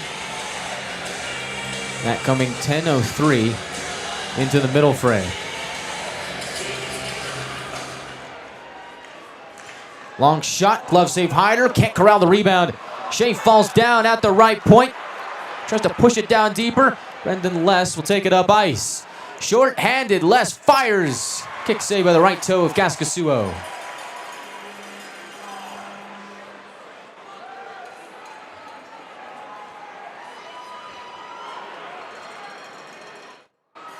Manning waiting back at his end. It's a lay of the land. Penalty killers for Atlanta: Cipollone, Denemy, Conroy, and Less. Lebster gains the attacking line, rifles it around the horn. Shea returns the favor, reverses to the near side to Grattan at the right point, working against Denemy. Plays it backwards to Lebster. Cross ice he goes from the left circle. Grizzlies lurking. They'll go around the net to the near corner. Manning back up top to Lebster. Return to Manning. Now at the line, but glances to the left wing for a shot. Save Hyder. Rebound available. Grizzlies chip it from corner to corner on the near side. Lebster tried to play it back up top, but bit of a miscue. Manning not ready for it. 29 seconds left on the penalty to Mateer. Puck escaped the zone on that last sequence. Grizzlies look up ice. Maybe one last chance on their power play. Timofeyev slingshots Geniev into action. Speedy Danny Geniev down the right wing. Makes his way to the corner. Checked by Nychuk, but he hangs on. Geniev at the half wall. Back to the corner. Gilat, make that Friesen back to Geniev. Gets to the slot and shoots. Wide of Hyder. Gladiators back to even strength. 2 for 2 in the PK so far tonight. As Nychuk swats at it, gets it to the neutral zone. Barbashev takes it in for Utah. Tries to feather ahead to Timofeyev. Gladiators bombarded down the left wing. And much like a tennis match, Grizzlies go back up ice. Timofeyev from the high slot feeds it left side for a shot. Kick save Hyder. Rebound available. Utah's got it. They'll play it down low to Friesen. Working up the far wall. Tries to spin it down deeper, but great pressure from Nychuk forces him off the puck. Conroy takes it in on the near side. They'll hammer it out to center. Grizzlies take it back in. 7:28 left in the second period. Stretch pass off the skate of Gay. Hyder out to play it. Heaves it to the near wing. Shot by Gilat. Pinballs back to him. Takes another. Rolls off his stick. Francis lifted his stick at the last second. Now here is Connors. Leaving it on the right wing for a shot by Stucker. That's blocked by Burns. Forward able to get in front of it. Locate Conroy in the far corner. He'll lift it out of play and very close to being a delay of game penalty. We'll see what the verdict is. And it is delay of game on the Gladiators. Conroy will take a seat. 7:02 left in the second period. Grizzlies back to the power play. Atlanta to the Beaver Toyota and Mazda penalty kill.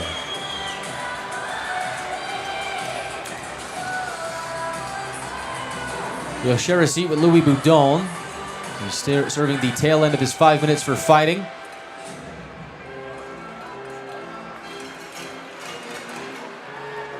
Face off to the right of Hyder, and so the Gladiators will look to make it 3 for 3 in the PK tonight. Cipollone will take this face-off. With Denemy, Jarvis, and Carabia. Tie up off the face-off. Grizzlies have it. Control at the line. Shea from the right point fires off the stick of Cipollone and into the netting in the end zone. 6:50 left in the second period. Already 12 seconds gone by on the penalty to Conroy.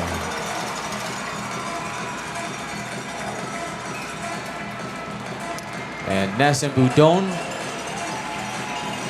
out of the box. Told you it'd be about 6 or 7 minutes left on the clock. Face off on the near circle. Cipollone will take it against Manning.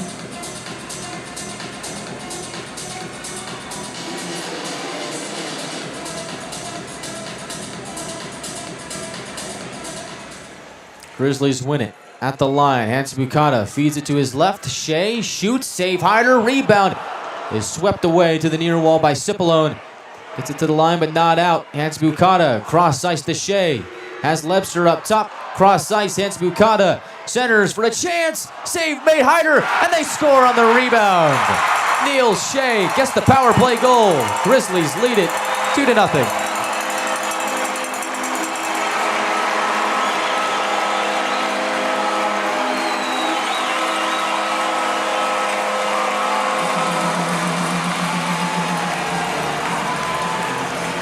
It's a big, juicy rebound for Neil Shea.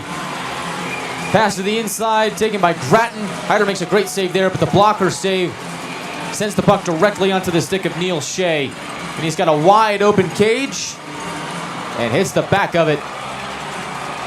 Hyder trying to move from left to right, can't quite get there. Shea scores with 6:30 left in the second to make it a 2-0 Grizzlies lead.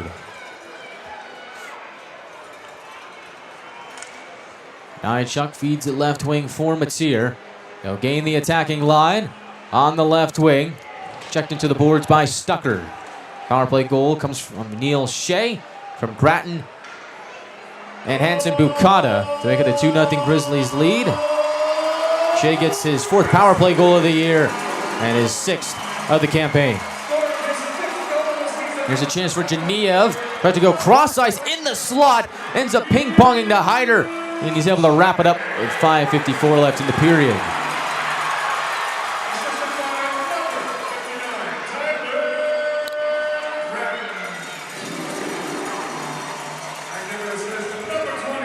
Grizzlies have come in waves so far tonight. Took them 10 minutes and 3 seconds to get their first shot of the second period, but once they figured it out, they have been on it. They get the power play goal from Shea, and then immediately afterward get a good chance on Hyder. He keeps it a 2-goal game with 5:54 left in the second. We are back in a moment on the Gladiators Broadcast Network in just a moment. This Thanksgiving, you can count on Kroger. You get up high quality and down low prices. Up high quality with our exclusive brands and down low prices on all your Thanksgiving needs. Because at Kroger, quality and low prices always come together. Kroger. Fresh. Gwinnett Fire and Emergency Services is ready to answer the call, but we'd rather prevent them. Our free home safety survey includes checking smoke alarms, identifying common hazards, and reviewing your family's home escape plan. Schedule yours today.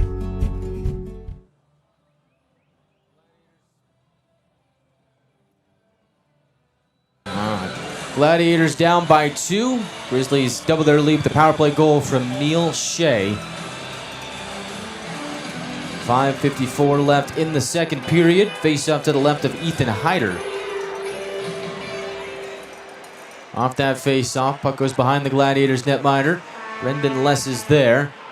Scoots it to Conroy, and Connors on the forecheck goes down to the ice hard. Conroy with the season's greetings. Grizzlies have control of the puck. In the far corner, Scardina takes a knife at it. Strips it away from Cooper Gay. Moves down the right wing and plays it upwards to Morgan, who gets slammed along the wall. Pelt chases it to the left of Kaskasuo. Another board battle ensues here, and that's the way this game has been. Very gritty at times, but there has been some times where the Grizzlies and the Gladiators have been able to use their speed. Stretch pass on time for Connors.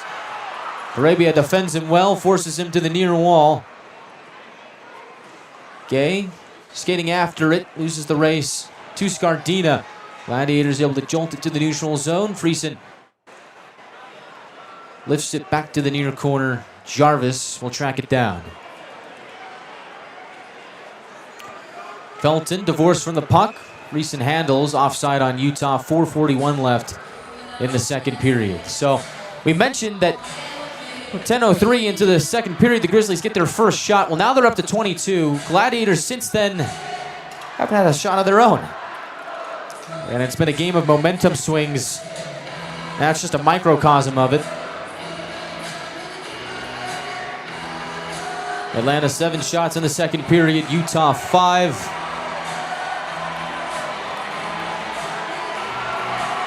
Gladiators still looking for their first goal of the night. Shot count 22-12 in favor of the Grizzlies.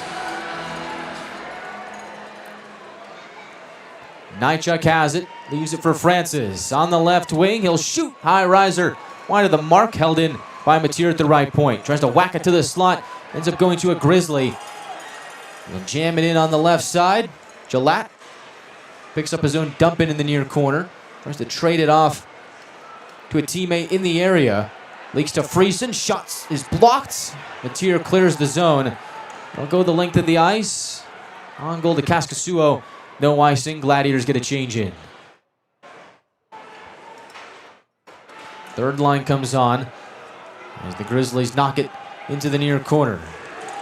Less to Conroy, off the wall to Denemy. Spinning like a turnstile, can't locate the puck. Lebster will! His shot is blocked away by Hyder. Out of play with 3:50 left in the second.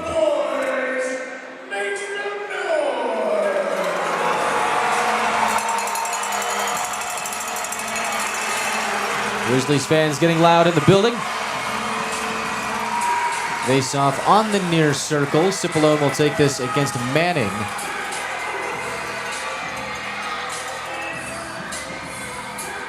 They'll win the defensive zone face off. Send Conroy into action over the red line.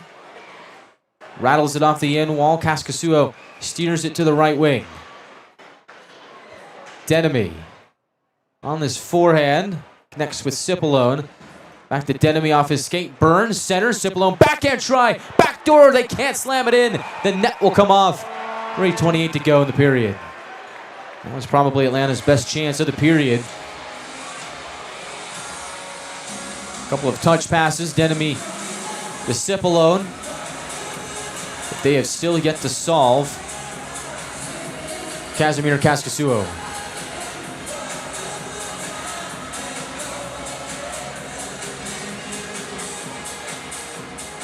Third line heads off. First line heads on. Houdon will take this face off for the Gladiators.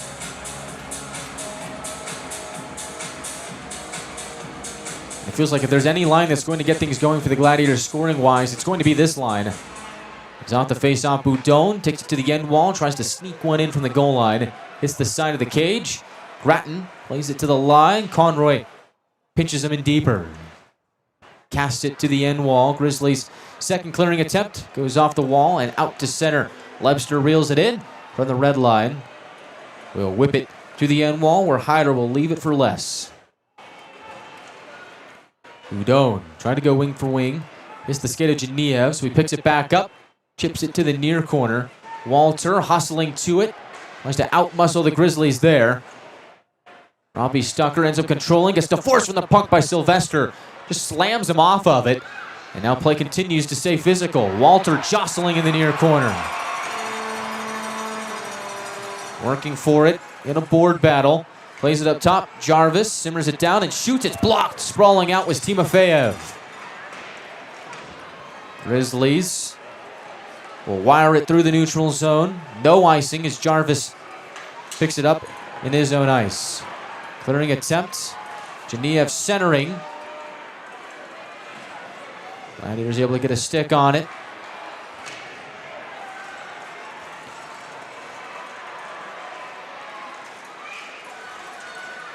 Another board battle in the far corner. We've had a lot of those here tonight. Gladiators angle it off the near wall. Morgan giving chase. Gets to work in the near corner of the Grizzlies zone. Atlanta sees it. Rainbow back out the center. Right on time to Janio. Trying to skate around Nychuk towards the goal. Ends up losing the puck to Hyder. 1:54 left in the second period. Well, coming up next after the end of the second period, we'll have the second intermission report. We'll recap the first 2 periods of play here from Maverik Center. What the Gladiators need to do to come back and get on the board if they don't do it here in the second. In the third, preview next game against Jacksonville. And of course, check in our YouTube live chat. See if some of you on the Eastern Time Zone are still awake. 10:47 back home in Atlanta. 8:47 local time here in West Valley City.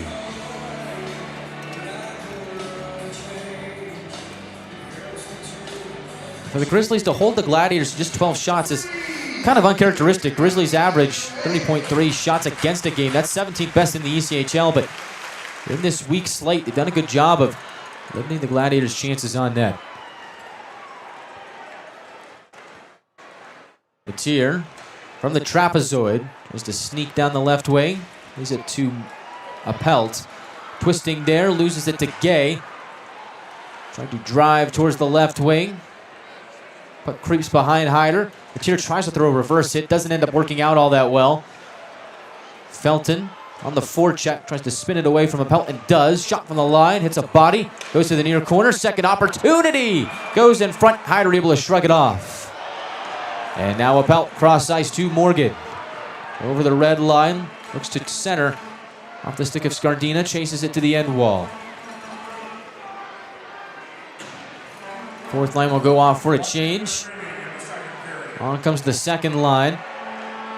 1 minute left in the second period. Grizzlies will dump it into Gladiator ice. Les will lead the charge on the breakout. They'll feed it right wing. Off a stick. Grizzlies intercept. They'll hurdle it to the near corner. Conroy gets there first. Grizzlies fighting for it. Trying to get it back from the right near circle. Les takes it back in. They'll rainbow it over the attacking line. Francis peels back on his forehand, tried to slip it to Nolan. It does. Centers for Conroy, but it's picked off by Gillette. They'll skate out of the zone with 20 seconds left. Jarvis chases it into his own near corner. And Jarvis takes a big hit, courtesy of Barbashev. And here comes Nolan to lay down the law. Gloves are dropped. Nolan with a couple of righties. Barbashev taking them. Nolan trying to get another. They're still wrapped up. Second fight of the day. Barbashev gets a righty in. Nolan won as well. They're still going at it. Linesman trying to break them up, and they will.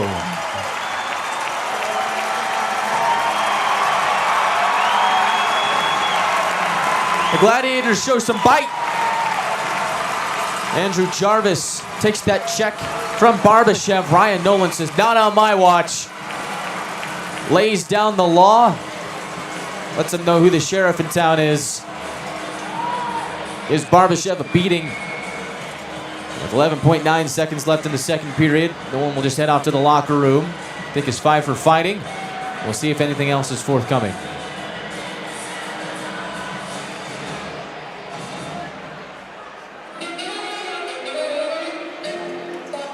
And that might be exactly what the Gladiators need to spring some life into this game for them, because ever since about the midway point of the second period, hasn't been a whole lot on it. And Jarvis had his head down at the goal line, got stuffed by Barbashev.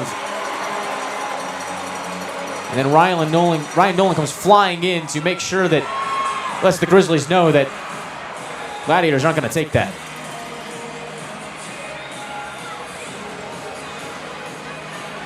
It appears that there is no penalty on the hit on Jarvis.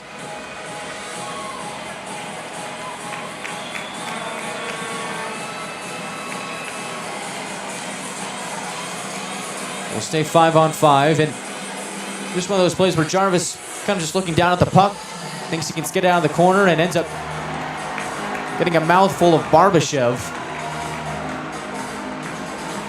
sends him on his rump, and then Ryan Nolan took care of the rest.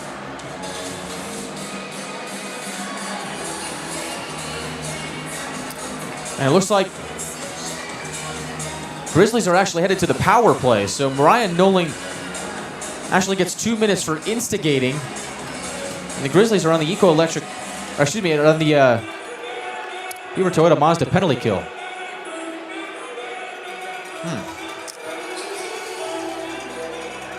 So the 5 for fighting to Barbashev and Nolan, and then an extra 2 for instigating to Nolan. Francis will serve it. Grizzlies to the power play. Gladiators to the Beaver Toyota and Mazda penalty kill. Face off to the right of Hyder. Grizzlies win it. Shot by Shea. Hyder fights that off. 7 seconds left. Utah spins it to the middle. Shea a bomb. His stick breaks. Hyder scoops it up. And time will run out on the second period. Oh boy, the Gladiators should be thankful that Neil Shea's stick broke, because otherwise would have had a really good chance. It ends up being that through 2 periods of play, the Grizzlies have a 2-0 lead through 2. Gladiators still trying to find a way to solve the puzzle that is Casimir Kaskasuo. We'll see if they can do it in the third period. Talk about what the Gladiators need to do in the third period to get on the board, make it a comeback. Also recap the first 2 periods of play here from Utah, as they actually put a second back on the clock. So they'll drop the puck, and then we'll be on our way to the second intermission report.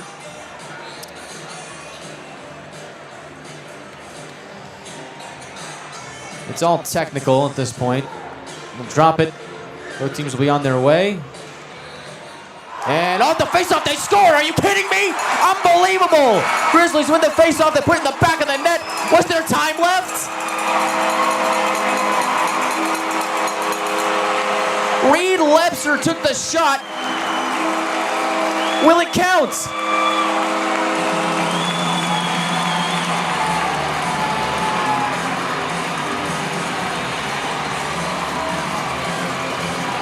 You can't be serious.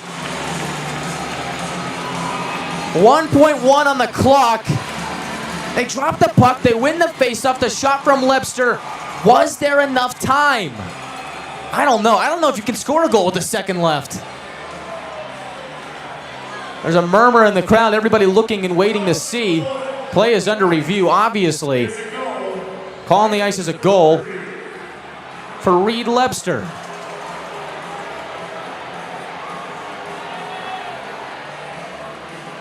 I personally didn't think it was possible to score a goal with 1 second left on the clock, but what do I know?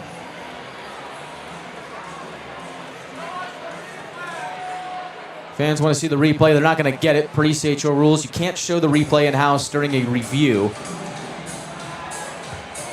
But the Grizzlies executed that to perfection. They won the face-off, and Lebster took the shot. The only question was there enough time left on the game clock before the puck completely crossed the goal line? So, for those of you who don't know, the puck has to fully cross the goal line to count as a goal, and there has to be at least 1/10 of a second left on the clock for it to count.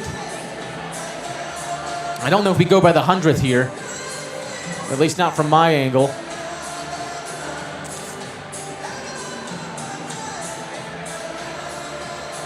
But another interesting thing of note is the fact that the Gladiators were on the penalty kill, so they had 4 skaters out there, and usually when you see a play like this at the end of a period, guys kind of just bundle in the slot to try and block that chance, but Gladiators down a man, they lose that extra body.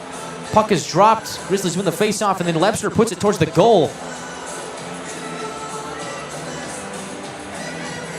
And we'll see. Our referee is Emile Chiron. We've seen a lot of him this year. We've seen him in every single game this series.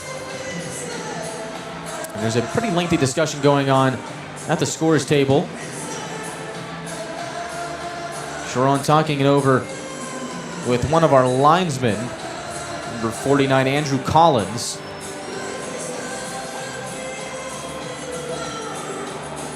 So it's either a 3-0 Grizzlies lead or a 2-0 Grizzlies lead. And is going to be pretty impactful one way or the other. Here is the call. It's a goal.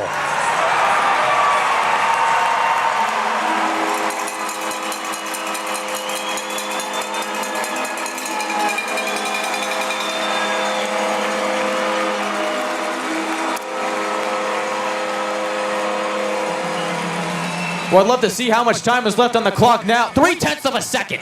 There's 0.3 of a second left in the second period. Grizzlies make it a 3-0 game. It's a power play goal for Reed Lebster. And the Gladiators can't get to the locker room soon enough.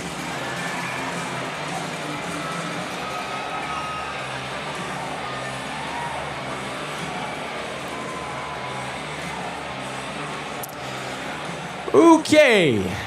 That's my bad. I stand corrected. I did not think that you could score a goal in 1 minute and 1 second, but the Grizzlies do it with 0.3 of a second to spare. Reed Lebster from Luke Manning, who won the face-off. 0.3 of a second left in the second period. Now they drop the puck, and now the period's over, and we are on our way to the second intermission report. And boy, do we have a lot to talk about. Grizzlies 3, Gladiators nothing through 2 periods of play at Maverik Center. And you can only wonder what it would be like to be a fly on that wall in the Gladiators locker room. They look to sort things out here in the intermission and fight back in the third. Grizzlies lead it 3-0 and lead the shot count 25-12. And Atlanta needs a big third period to come back and make it a game. We are back after this on the Gladiators Broadcast Network for the second intermission report.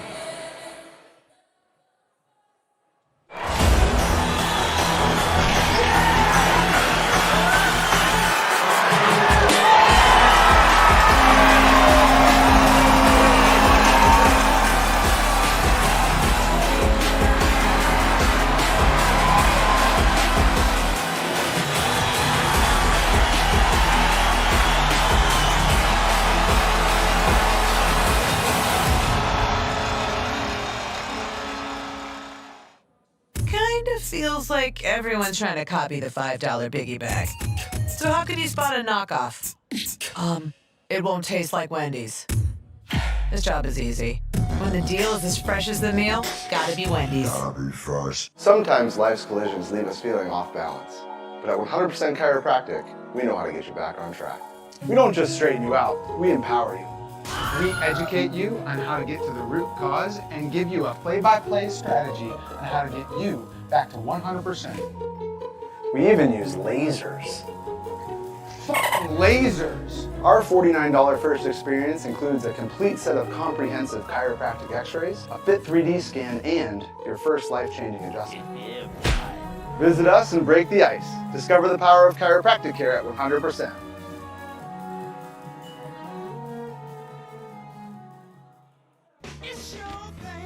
When you need inspiration, it's worth shopping Kroger. For thousands of appetizing ingredients that inspire countless mouth-watering meals. And low prices that add up to big savings, like over $600 in digital coupons each week, and up to $1 off per gallon at the pump. So you can get big flavors and big savings. Kroger, fresh for everyone. Gwinnett Fire and Emergency Services is ready to answer the call, but we'd rather prevent them. Our free home safety survey includes checking smoke alarms, identifying common hazards, and reviewing your family's home escape plan. Schedule yours today. After 2 periods of play, the Utah Grizzlies have a 3-0 lead over the Atlanta Gladiators here at Maverik Center. And boy, do we have a lot to talk about. It has been a doozy, and it's been a bit of a sleeper for the Atlanta Gladiators so far. Not their best game by any means. First period was all right. They had some good chances, but 5 shots on the board and just not a lot forthcoming, and the Grizzlies do have the lead after 1 period of play. And they get the opening goal from Evan Friesen. 3:05 left in the first period. That is the teddy bear goal, so get the delay after that. But the Grizzlies, so far here today, have been the better team. And just point blank, that's what it's been. Gladiators kind of sitting on their heels here, and maybe it is the third game of a 3-game set on the road, 2,000 miles away from your home rink. Maybe they're just getting to them, but it came in waves in this game, and the Grizzlies showed flashes in the first period. Gladiators kind of withstood it. Had a few chances of their own, but how many can you really have with 5 shots on goal? Gladiators were credited with 3 quality chances in the first period on 5 shots, so it was all right. It was okay. 1-0 game after 1. We've seen that plenty of times for the Gladiators this season, but you get to the second period and things just get... They don't get any better for the Gladiators. To go back to the Friesen goal, initial shot was taken by Gillette. Harder makes the initial save. Puck comes to one of the defensemen in front, tries to sweep it away. Friesen gets a stick on it, goes into the back of the net. That's your teddy bear goal. You go to the second period, and Neil Shea scores 13:30 into the second period on the power play from Grattan and Hansen Bukata. And the Gladiators have found themselves in some penalty trouble here today. It's a delay of game penalty on Ryan Conroy late in the second period. That leads to one of the most interesting moments of the game, as the Shea goal was scored on an earlier power play. And then later on in the period, you get one of the most insane plays I've ever seen. I mean, you think you've seen it all. I mean, I've been doing hockey games for a while now. You think you've seen them all. You think you've seen every single play in the book. With 1.1 seconds left in the second period, you think, all right, there's no way there's enough time on the clock for anybody to score on that play. You think that they're just going to drop the puck, time will run out, and that'll be the end of it. But no, they drop the puck, 1.1 left on the clock. Grizzlies win the faceoff. Luke Manning gets it to Reed Lebster. He fires it into the goal and scores. They take it to review, because again, everybody's thinking there's not enough time on the clock to score on that play. Lo and behold, they have 0.3 of a second to spare. So you tell me the Grizzlies executed that play in 0.7 of a second, or make that 0.8 of a second. Excuse my University of Utah math. They execute that play in 0.8 of a second. They take a 2-0 lead into a 3-0 lead off a power play goal with 0.3 of a second left. Unbelievable. And for the Gladiators, I mean, they just kind of stood there, and they had the same sentiment I did. They thought that the puck was just going to get dropped, that there wasn't enough time left to execute that play, and the Grizzlies pulled a miracle, and they did. So, I mean, I don't know. It's been one of those games where it has been a frustrating night for the Atlanta Gladiators, and there haven't been many of them this season. In fact, this is probably the first. So, I mean, call us spoiled, but this has really been the first so far this season where, you know, through 2 periods, the Gladiators have not looked like the Gladiators that we've seen this season. This team has not looked like the 16-5 Atlanta Gladiators. There was a point in time in the second period where things were looking pretty good. It was a 1-0 game. The Grizzlies hadn't registered a shot in 10 minutes and 3 seconds into the period, but the turning point was when the Gladiators got themselves in some penalty trouble. Gladiators to the box. And then it is that delay of game penalty on Conroy that they scored the Shea goal on. And then in a wacky play towards the end of the period, Jarvis takes a check in the near corner. He gets upended. Ryan Nolan fights Barbashev, who checked Jarvis to stand up for his teammate. For whatever reason, Ryan Nolan gets 2 minutes against him for instigating, for standing up for his teammate. That puts him in the box. And that's why the Grizzlies have a power play late in the period. And they score off the face-off with 1 minute and 1 second and 1.1 left on the clock. They drop the puck and Lebster scores off the face-off victory and makes it a 3-0 hockey game. That's 2 power play goals for the Grizzlies on 4 opportunities. 2 power play goals for the Grizzlies in the second period. And this is not the Atlanta Gladiators that we are used to. The penalty kill is 50% tonight. 2 for 4. They're letting the Grizzlies fly in on zone entries. Utah's using their speed to their advantage. And the Gladiators offensively haven't been able to muster up anything. 12 shots on goal through 2 periods of play to the Grizzlies' 25. We've seen this story before, but the problem is that the Gladiators aren't getting any of their chances. You can say, all right, well, the Gladiators had a low shot count in Wednesday's game, relatively low shot count for their standards on Friday's game, but they still scored. They still scored 6 and 5, but here tonight, they're not capitalizing on their chances. I can maybe count 2 grade A chances for the Gladiators in this game so far. Kaskasuo hasn't really had to do much of anything. The Gladiators just haven't been able to get those quality chances. Meanwhile, the Grizzlies are using their speed to their advantage. This crowd here, which is a good one today, has rejuvenated them, and they've been the better team. And it's been a bit of an off night for Ethan Hyder. A couple of those goals, the rebound control just wasn't there for Hyder, and the Grizzlies are able to score. You go think back to the Shea goal. He's able to score because of that big rebound to the left circle, wide open net. There's nothing Hyder can do about it because he can't get across in time. You say the same thing about the goal for Friesen. Hyder makes the save, but the puck is loose in front, and the Grizzlies get it. And they score. And then the Lebster goal is just... that's just a world of its own. I still can't believe that. I'm baffled. But now we know that you can score a goal with 1 minute, or in the final minute, with 1.1 seconds left on the clock. And you can do it with 0.3 of a second to spare. Now we know. Coming up next on the second intermission report here from Utah, I want to get your thoughts on what just happened in the second period. Comment your thoughts below in the YouTube live chat. Tell me what you're doing to stay awake here on this Saturday night slate, the nightcap in the ECHL. Grizzlies 3, Gladiators nothing. We are back on the other side of the break. We'll talk about what Atlanta needs to do to pull themselves back into this game. It's not over yet. Talk all about it on the other side of the break. Grizzlies 3, Gladiators nothing. We're back after this.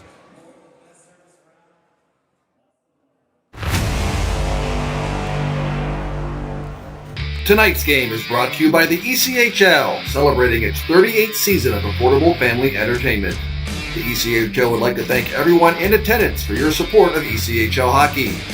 The ECHL would also like to recognize the following league sponsors: AMI Graphics, exclusive signage provider; Athletic Knit, official jersey supplier; Baron Rings, official championship ring supplier; BFL Canada Insurance and Sutton Special Risk, sponsors of the 2026 ECHL Hall of Fame induction ceremony; Dash, official mobile auction platform; The Fairley Group, official commercial insurance provider; Flow Sports, exclusive streaming provider; Hotel Planner, official hotel reservations partner; Howie's Hockey Tape, exclusive hockey tape and lace provider; In Glasgow, exclusive puck provider; Prolific One, exclusive secondary ticketing partner; and Warrior, exclusive on-ice equipment provider and title sponsor of the 2026 ECHL All-Star Classic.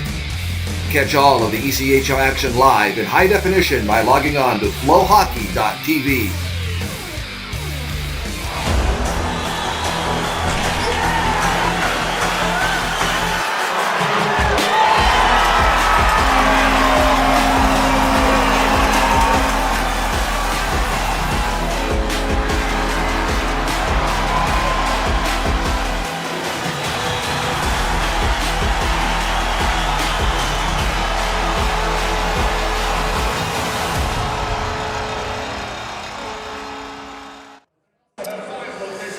Gladiators looking to make it a comeback here in the third period, down 3-0 to the Utah Grizzlies here after 2 periods of play. Guy Chiarenza here on the Gladiators broadcast network.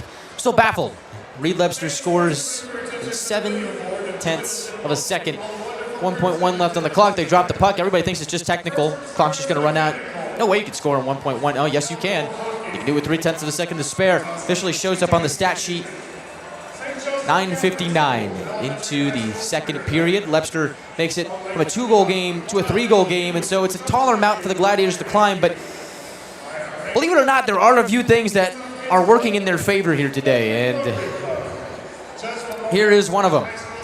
The Gladiators have scored 2 or more goals in 5 out of their last 11 periods. That's almost half. 2 of those periods were here today where they didn't score, so coming to the night was 5 out of 9. Now it's 5 out of 11. But think about this Gladiators team. Once they get rolling, they're hard to stop. Think back to earlier in the week. Gladiators scored back-to-back goals 15 seconds apart from Boudon and Nolan. If they can get something like that here in the third period, that would greatly close the gap, make it a 1-goal game. But the next goal has to belong to the Gladiators. It just has to. At this point, you go down by 4, you can pretty much call it. It's a tough mountain to climb for anybody, but for this Gladiators team, watch for the first 5 minutes. I think watch for the first handful of shifts. I think that'll really dictate how things go. If you get to 15 minutes left in the third period and the Gladiators still aren't generating any good chances, I think that's when you start to see a little bit more of a hustle from this Gladiators team, a little bit more of a panic. But right now, there still is 20 minutes left to play, so don't want to throw in the towel yet, but Gladiators need to put together a much better effort here in the third period. And I think it just starts with getting shots on goal. That's something that they have not done all that well here tonight, and they didn't do it very well on Wednesday, but at least they were able to score on Dylan Wells, who had a rough night. But here today, the Gladiators need to just start making Kaskasuo work. I mean, he hasn't really had a whole lot to do so far in this game. Get some shots on goal, see if you can get the puck moving, just anything. Some positivity for this Gladiators team. I thought that at the end of the second period, that Nolan fight would have electrified the Gladiators heading into the third, but the Lebster goal kind of sucked that momentum away from them. So we'll see what they do here at the start of the third period to try and get their skating legs going. I think they need to simplify their zone entries. Things have been very gritty in this game. A lot of plays along the boards, and the Gladiators, third game of 3-game set on the road, 2,000 miles away from home. They might be starting to wear her down. Hope they prove me wrong here in the third period. Here's some advanced stats. Grizzlies score on 2 out of 3 power play chances in the second period. Gladiators go 0 for 2 on the power play. They did have a 5-on-3 power play chance for about 30 seconds. Did not score on that. Scoring chances 7-4 in favor of Utah. Faceoffs 12-10 in favor of Utah. Shots on goal 12-7 in favor of Utah. And keep in mind, 12 of those shots came in the final 10 minutes of the period. 9 of those shots came on the power play to 4 for the Gladiators. Hits are 13-12 in favor of Utah. Giveaways 4-5 in favor of the Grizzlies. So really here in the third period, the Gladiators need to just tighten up ship. And you think back to the keys to the game. From Beaver Toyota and Mazda with head coach Matt Ginn, played your identity. Gladiators have not looked like the Gladiators here today. They just haven't. Get back to playing Gladiator hockey here in the third period. And chances are they're able to make a game out of this. But right now, it's been the Grizzlies' game so far. They lead it 3-0. Let's take a look at our YouTube live chat. See what you guys going on here today. Looks like David Simmons is still awake. Good on you, David. Yes, the goal comes 1959 technically into the second period from Lebster. Fuzzy says in the words of Tug McGraw, you gotta believe. We're still believers. But here in the third period, Gladiators need to start generating something, and so we'll see if they can. David, good to see you here. Is anybody else still awake on the East Coast? 11-14, back home in Atlanta. It is the nightcap. Rebecca's here, good to see. A couple people still awake here on the Gladiators Broadcast Network from back home in Atlanta. We'll be back on Friday night, Marvel Night and Book Club Night at Gas South Arena, taking on the Jacksonville Icemen. Should be a grand old time. Catch all the action at Gas South Arena. Get your tickets at AtlantaGladiators.com or join us on the broadcast if you can't make it. Puck drop at 7:10. Pregame at 6:50 right here on the Gladiators Broadcast Network. Amber's here, drinking some Margs and cheering on the boys. Oh, that's a good combo. Amy's still here, but fading fast. Oh, I think we got a big third period in store here, Amy. You don't want to go anywhere just yet. David says, hope you brought winter jackets with me. 70 today, barely gonna hit 40 tomorrow. Ooh, that's gonna sting. Especially since it's been unseasonably warm here in the Salt Lake Valley. 60-degree day in Utah. You never see that. I mean, growing up here, I spent the first 21 years of my life here, and maybe saw that once. So Gladiators have been treated to some nice sunshine here on the road. And they'll look to make it a massive comeback here in the third, down by 3. Would be the biggest comeback of the season for Atlanta. We'll see if they can do it. That'll do it for the second intermission report here on the Gladiators Broadcast Network. The third period awaits from Maverik Center. Gladiators wearing their night mode jerseys, black jersey with white numbers and baby blue trim. Will skate from left to right. Grizzlies wearing specialty jerseys. Kind of tough to see with the numbers. Green numbers on a pattern of white, professional green and brown. They'll skate from right to left here in the third period. Tracy, you're still awake. Good to see it.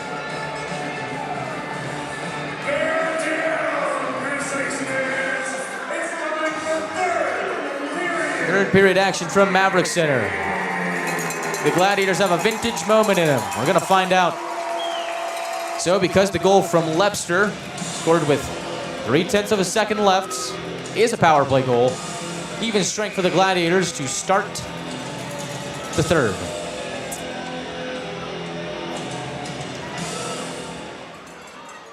Atlanta wins the face-off. Nychuk tries to shuffle it into Grizzlies territory. Offside 5 seconds in. And we'll keep a close eye on the Gladiators' approach here in the third. Kazimir Kaskasuo had not played a game this year. Last played with Bloomington last season. 3-4-2 record, 3.3 goals against average, 9/11 save percentage. Throw all that out the window. No rest for Kaskasuo, though the Gladiators haven't really challenged him all that much here today. But he is working on a shutout. So far, 12 saves on the night. If we can jinx our own team with 1.1 left in the second period, we can definitely jinx Kaskasuo. You can only wonder. Denemy rips it out to the neutral zone. Walter takes it in stride. Taps it to the end wall. Grizzlies get there first. Hansa Bukata jolts it to the near side. Away from Geniev. It'll spin the length of the ice. Icing on the Gladiators. 36 seconds into the third.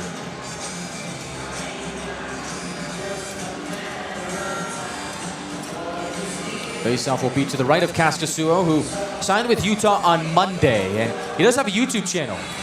Kazimir Kaskasuo, go look it up. 72.5 thousand subscribers.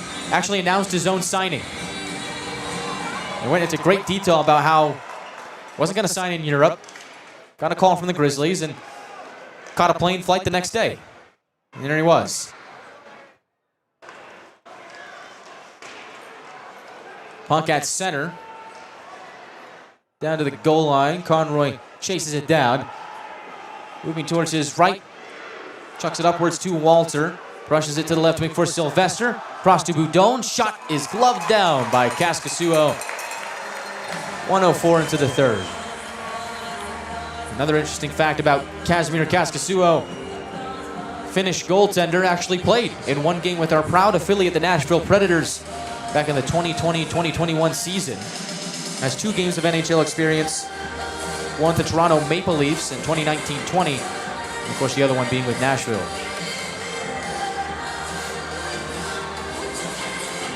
Face-off on the near circle. Boudon will take it. Sylvester to his right, Walter to his left.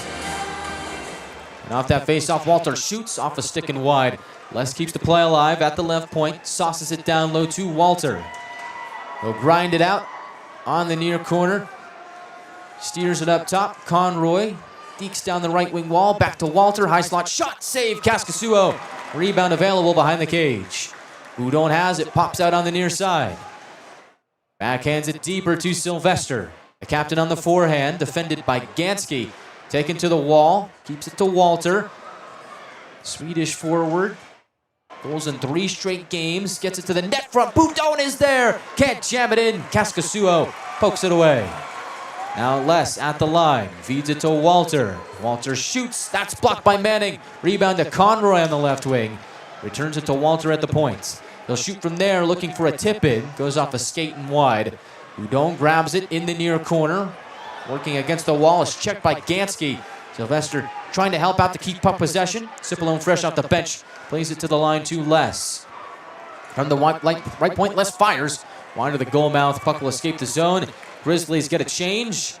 And the Gladiators will do the same. 17:40 left in the third period. Scardina. It's bottled up at the Grizzlies' blue line. Carabia tracks it down in his end of the ice. Away behind Hyder. Start the next breakout. He'll zip it to Cipollone. Off the wall, Scardina tried to return it to the New York native, but Grizzlies get in front of it. Scardina takes it back, weaves his way back into his end of the ice. A little under 3 minutes gone by in the third.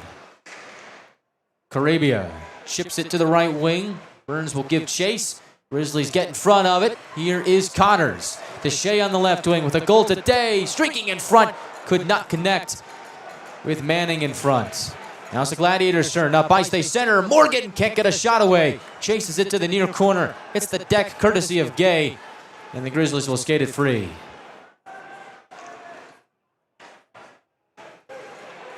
Nychuk turns up ice from center circle. Gains the attacking line. Has it rubbed off his stick. Here's a chance for the Grizzlies. Shot from Timofeyev. Defended well. Stick breaks. Puck rolls in on Hyder. 16:25 left in the third.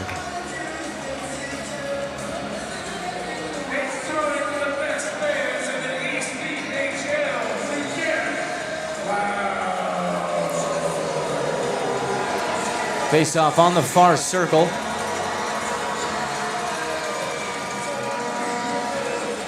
Four shots on goal here for the Gladiators in the third period. First few shifts of the period have been good for the Gladiators. Good energy, good momentum, and on the last few, good sustained offensive zone time, but want to find a way to start scoring. They're going to make this thing a comeback. Grizzlies wrestled away from the Gladiators at the end wall. Nice poke check from Young. Gets it to Conroy. Morgan wires it on goal. Kaskasuo glove save. Paddles it to the near side. Taken in by Jalat. Quickly pressured by Brendan Less. Grizzlies weasel it free. Hanson Bukata now. Stretches it to the left wing off the stick of Jalat. And now Timofeyev is checked hard at the blue line. That draws a penalty. And back we go to the Beaver Toyota and Mazda penalty kill.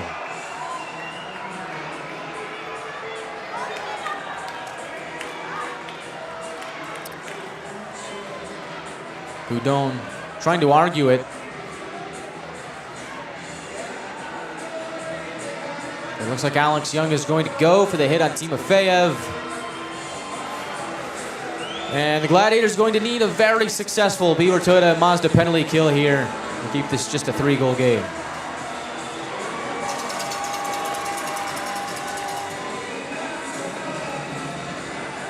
A good look at it in-house. I don't know about that one. I think Boudon and Young have a case.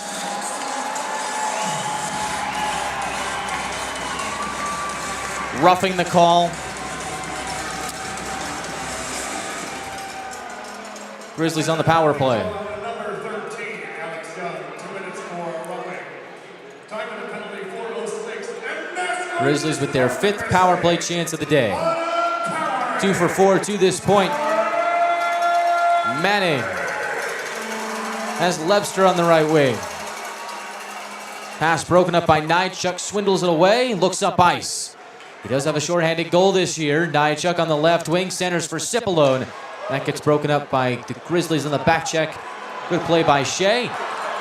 Utah moves up ice 3-on-2. Lebster for a trailer, shot Shea. Stopped by Hyder, the rebound is scorched wide. A shot from the line. Now Lebster back to Shea, left wing. Pins it down low. Shea takes the return feed. And a shot goes off a stick and out of play. 50 seconds gone by on the penalty to Alex Young.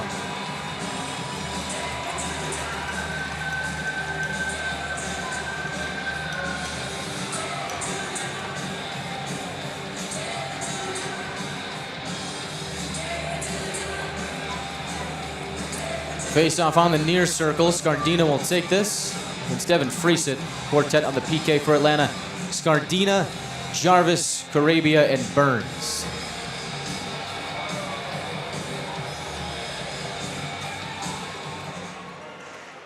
Off the face-off from the wall, the Grizzlies collect. Jarvis trying to make something out of it. Felton nice towards the net and shoots. Hyder makes the save. Rebound comes to Scardina. They'll wire it the length of the ice for a clear.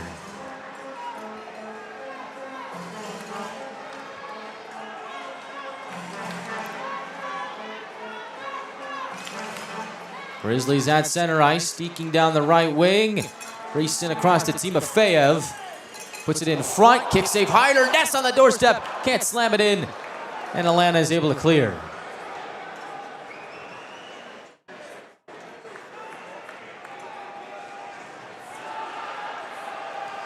Jania from the back end. Leaves it for Gansky. They'll direct it on goal to Hyder. He'll clear it himself.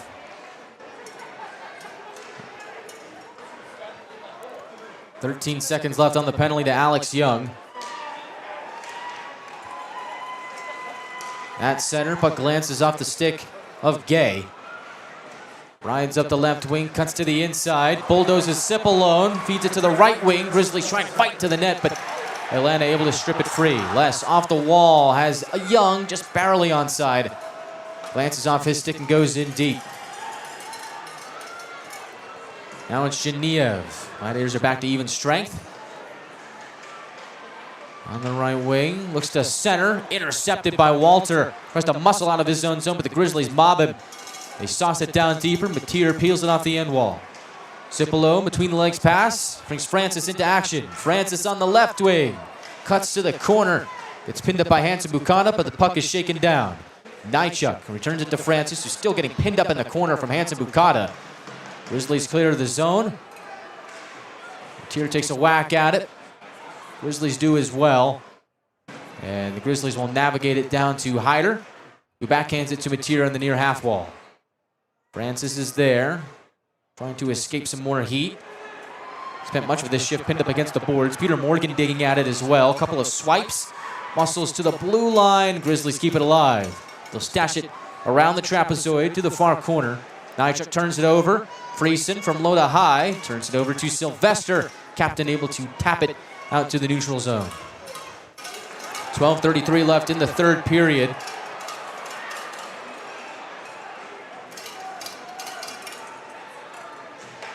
Gladiators dump it in.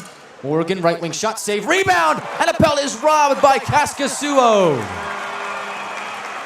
We do have a penalty here, though. High sticking the call. Who's gonna go?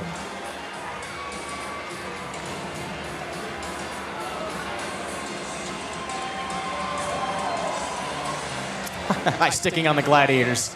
Andrew Jarvis is going to take a seat. We're going to the Beaver Toyota Mazda penalty kill. When we come back on the other side of the break, Grizzlies lead 3-0 with 2:17 left in the third.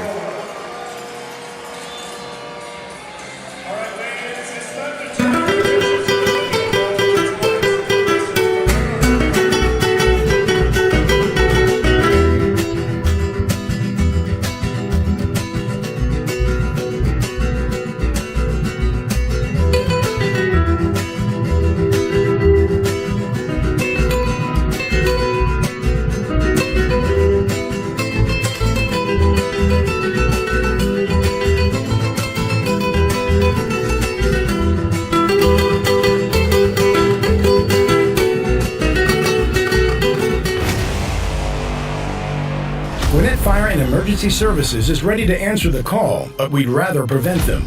Our free home safety survey includes checking smoke alarms, identifying common hazards, and reviewing your family's home escape plan. Schedule yours today. Gladiators to the Beaver Toyota Mazda penalty kill for the 6th time tonight. Jarvis in the box. 2 minutes for high sticking. Grizzlies with 2 power play goals today have a 3-0 lead. 12:17 left in the third period. Face off to the right of Ethan Hyder. Gladiators take it out the face off, rip it down to Kaskasuo for a clear.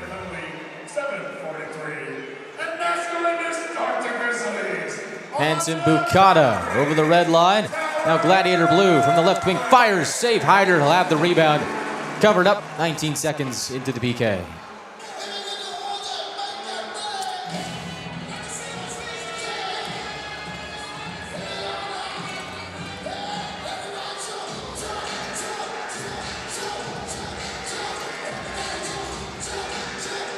Faceoff will be to the right of Hyder once more.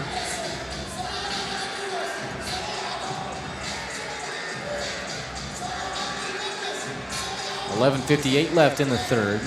Penalty killers Cipollone, Denemy, Nychuk, and Mateer.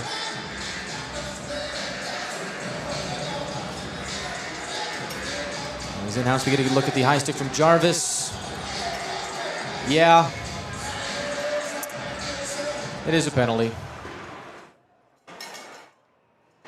Clipped the visor of the Grizzly, and that's why he's in the box. Grizzlies from their own end. Time on their side. The score as well, up by 3. Lebster darts down the left wing. chips it to the corner, loses his stick. Gladiators have it. Denemy moves up ice. It's defeated across, pass is picked off. Grattan left circle, feeds it to the corner. Play slows down a bit as Lepster spins away from Cipollone.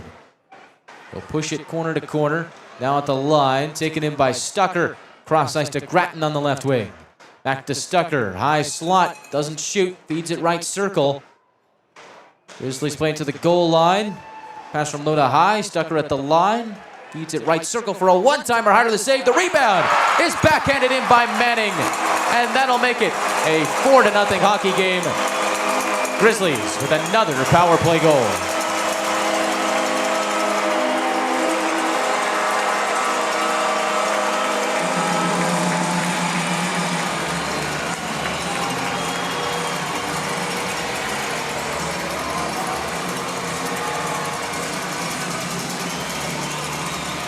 Initial shot, stopped by Hyder, rebound to Manning, top of the blue paint. He's able to just stick a backhand swipe at it, put it into the back of the net. And the Grizzlies have made it a 4-0 hockey game. 10:56 left in the third. Grizzlies up to 31 shots in this game. Still plenty of time left in the third. Puck goes the length of the ice. Hyder out to play it. Timofey was going to beat out the icing. Third power play goal of the night for Utah goes to Manning. Assists go to Neil Shea and Robbie Stucker. For those of you keeping track at home, Grizzlies now 3 for 6 on the power play. Gladiators have gone 0 for 2. Their lone 2 chances came. They bet of a 30-second overlap for a 5-on-3 back in the second period. With the neutral zone face-off here. I mean, here's the thing. You can sit here and complain about the officiating, but the Gladiators just haven't played well tonight. They just haven't. I mean, this team has not looked like the Atlanta Gladiators that we have seen so far this season. Call an off night, call it the third game of a long road trip. Logged a lot of miles coming from Atlanta to Utah. I mean, you don't want to make excuses, but the reality is the reality. The Gladiators just haven't been themselves here today as the Grizzlies ice the puck. And that's the reason why the Grizzlies have a 4-0 lead. Now, you can point the finger and say, yeah, the Grizzlies have 3 power play goals on 6 attempts, but the Gladiators have 17 shots on goal with 10:15 left in the third period. They just haven't looked like themselves. It hasn't been their best effort of the season. And the Grizzlies came out, had a game plan, and they've executed it.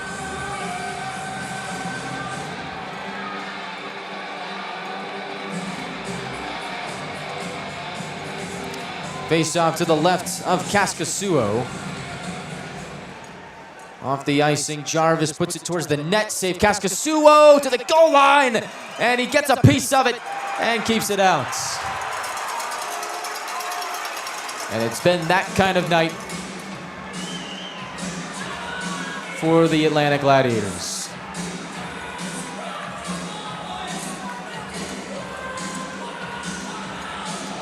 Everybody kind of crashed the crease, looking to get that puck as it kind of trickled to the goal line, but Kaskasuo able to fall back on it, keeps that with 10:09 left in the third.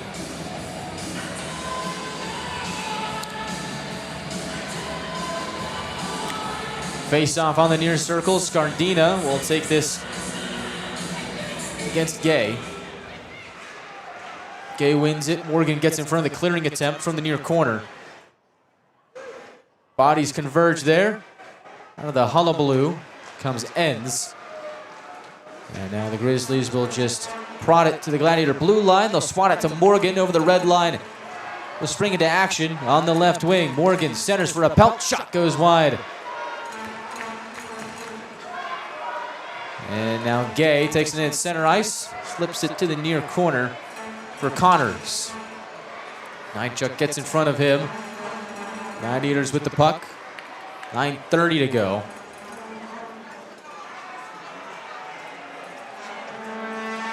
Nychuk waiting behind Hyder. Passes left wing to Jarvis. Make that Conroy. Paddles it to the end wall. Kaskasuo and the Grizzlies get right back out to center. Less in the far corner. rolls it over to Denemy on the near side. Pass into open space, makes its way to Cipolo. Grizzlies contest it. It'll slide over to the far wall in front of the Grizzlies bench. But Colby Enns will take it in.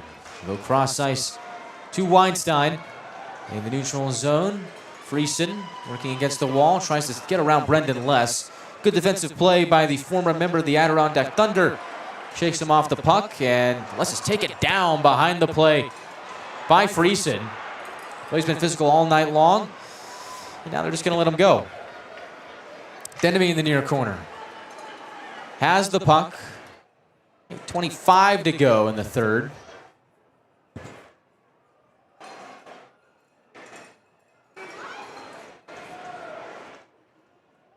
Alter on the right wing. Gains the attacking line, puts a shot on goal. Kaskisuo gets a piece of it. Shot from the left point goes to the slot. Players bundle up. Grizzlies chuck it through center. Goes the length of the ice. Grattan beats out the icing. Arabia checks him at the end wall. Grizzlies to the line. Shot by Hansa Bukata off a leg and wide. Jarvis in the near corner. Spindles it over to Carabia. He'll snap it up to Cipolone, or make that Sylvester at the blue line. And now Lebster will take it away and come in on the right side. Shot blockered away by Hyder. Jarvis on the near wing. Casts it to the neutral zone. Weinstein has it for Utah. 7:30 left in the third period.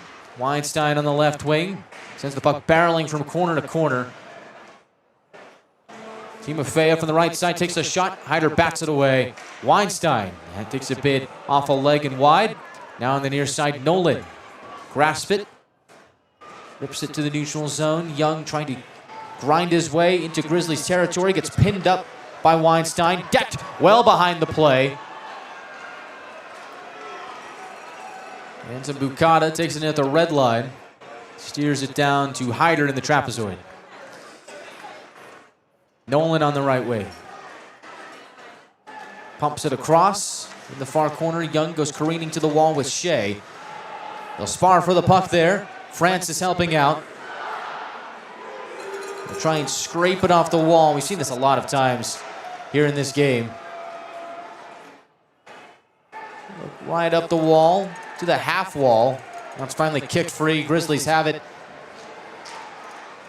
And they'll float it to the neutral zone. Simmers down to Gay on the left wing from the circle. Bodied away by Conroy. Textbook defensive play. Gladiators with the puck. Young chips it through center. Conroy decked behind the play. He wants a penalty. Not going to get it. Gives Cooper Gay a shove behind the play. Conroy and Gay barking at each other. I think Conroy wants to fight, but Gay having none of it. Heads off to the bench.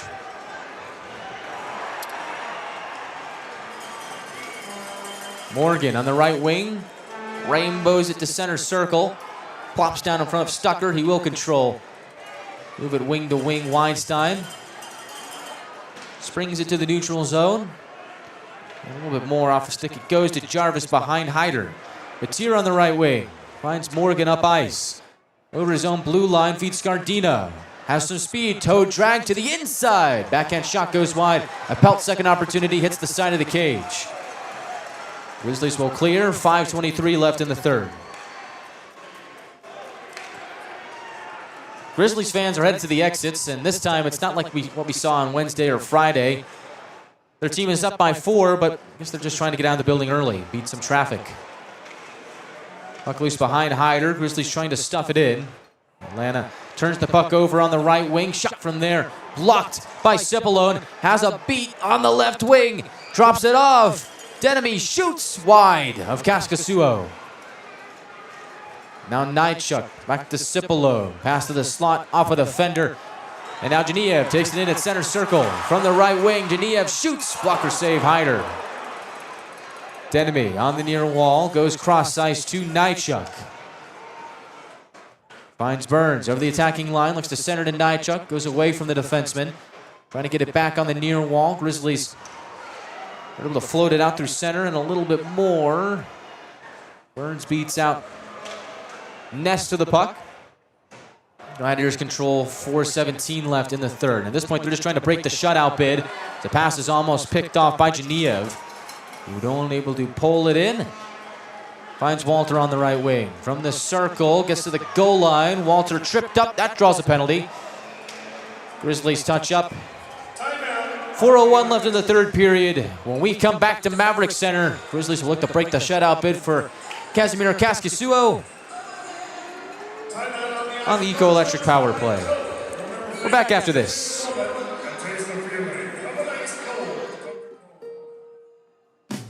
This Thanksgiving, you can count on Kroger. You get up high quality and down low prices.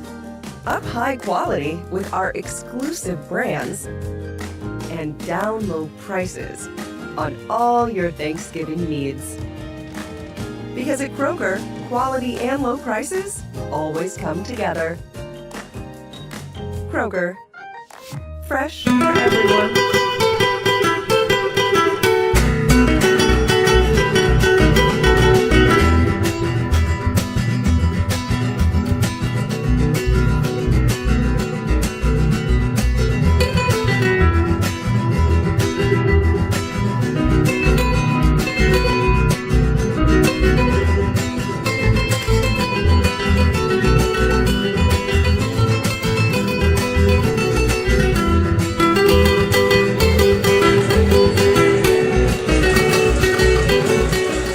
Gladiators on the Eco-Electric power play. Gansky in the box, 2 for tripping Isaac Walter.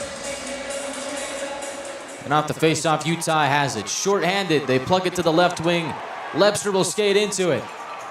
Nychuk back defending, able to shove him into the wall, divorce him from the puck, and Atlanta will control.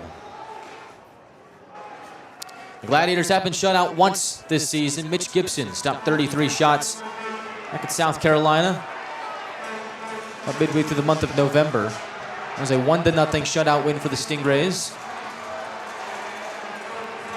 As Walter finds Nychuk, right wing Boudon fires. Glove save Kaskisuo. 3:25 to go.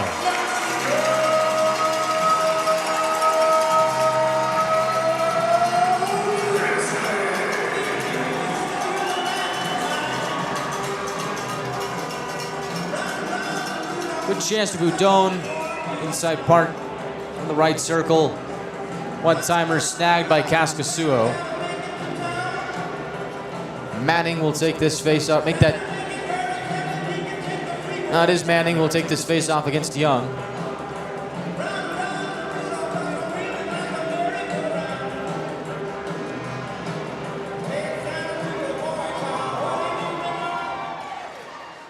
Grizzlies win the face-off, clearing attempt. Gets to the line, they'll jam it out to center. Sylvester couldn't hold it in. Cross-ice feed off a skate, chance for Manning. Credit cut to the inside, but Young able to take it away. Sylvester quickly to the middle, Nychuk fires! Eaten up again by Kaskisuo. 1:06 left on the penalty to Gansky. 3:07 left in the third.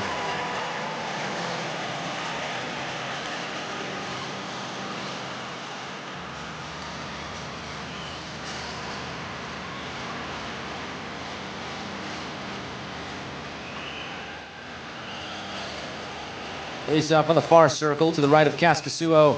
Stipolo will take this face-off against Manning.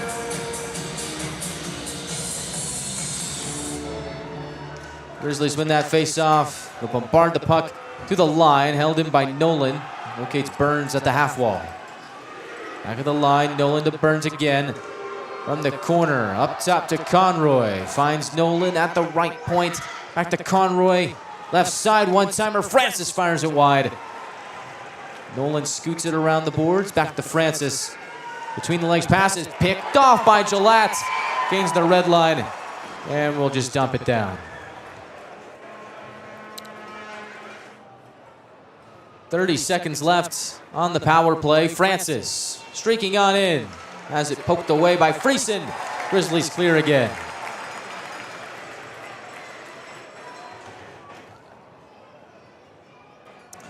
.2:17 left in regulation. Conroy slides it left wing for Carabia. Angle it to the end wall. Cipolone spars for it there against Weinstein. Gets it in front for a backhander by Burns. That goes wide. Eco Electric power play in. Shot in front. Pinballs away. Grizzlies clear. It'll be an icing as the penalty had expired with 1:49 to go.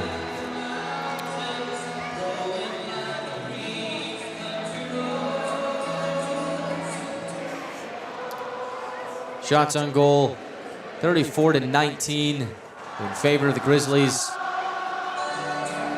Now shooting Atlanta 9-7 here in the third. Fans chucking beers, having a good time, crushing those cans. Grizzlies are going to take the final ever meeting between these two clubs. Scardina will take this face-off on the near circle. Up against Connors.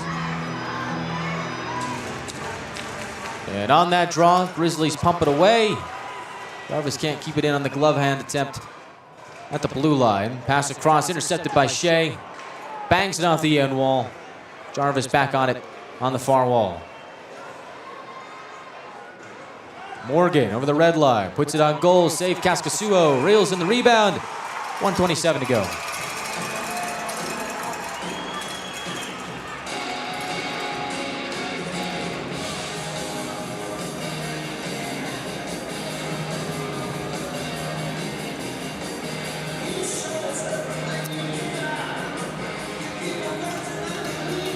Gladiators just trying to break that shutout bid. Casimir Kaskasuo. Face off on the near circle. Scardina will take it.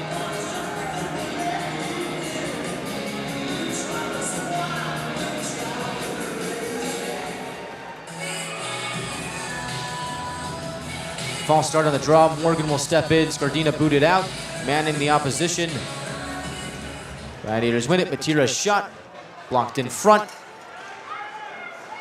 The ping pong around. Glove down by Manning. 1:19 to go. He's stripped of the puck by Scardina. Grizzlies keep possession. Hands to Bukata to the left wing for Geniev. Puck spits back into the Grizzlies' end. Kaskasuo will play it to Gansky. Morgan on the right wing feeds it to the inside. Young able to simmer it down. Backhands it deeper.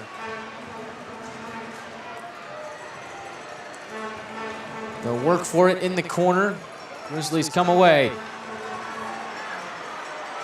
Timofeyev slots it down into Gladiator ice. Atlanta returns the favor. No icing. 35 seconds left. Stucker wants to wait it out. Nolan won't let him. Nolan tries to steal it away, but Stucker able to hang on. Feeds it left wing to Weinstein. They move it corner to corner. On the far side, Jarvis pinned up. 20 seconds to go. Jarvis escapes, finds Conroy in the trapezoid. He gets mobbed there. Grizzlies just trying to pin it up against the boards and run timeout. 12 seconds to go. Conroy escapes. Time running out. Francis in the corner. Just going to see it through.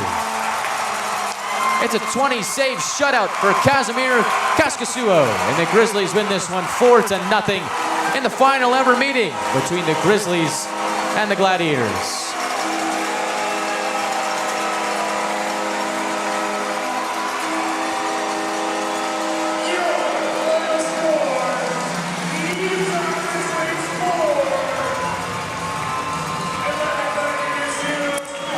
Well,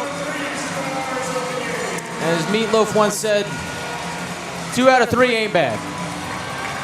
Gladiators took the first 2. Grizzlies shut them out 4-0 here tonight. 20-save shutout for Casimir Kaskasuo. Grizzlies bite back in the final ever meeting between these two teams. Thanks to 3 power play goals and a shutout from their netminder, Utah improves to 10, 12, and 2. Gladiators fall to 16 and 5, heading back home to take on Jacksonville on Friday night. Coming up next year from Maverik Center, 3 stars of the game and the post-game show. Wrap this one up from Maverik Center and look ahead to Friday night against Jacksonville. All that on the other side of the break. Final score, Utah 4, Atlanta 0. We're back after this.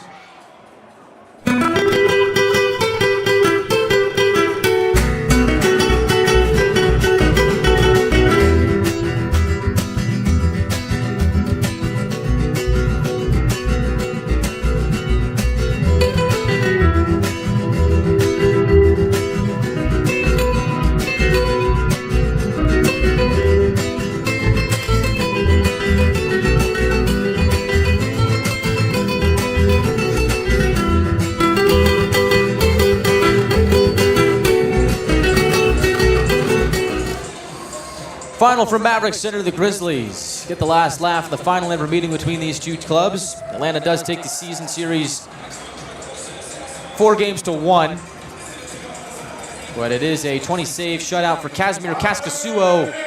Comes off his couch, signed on Monday, plays here on Saturday, and doesn't allow a goal.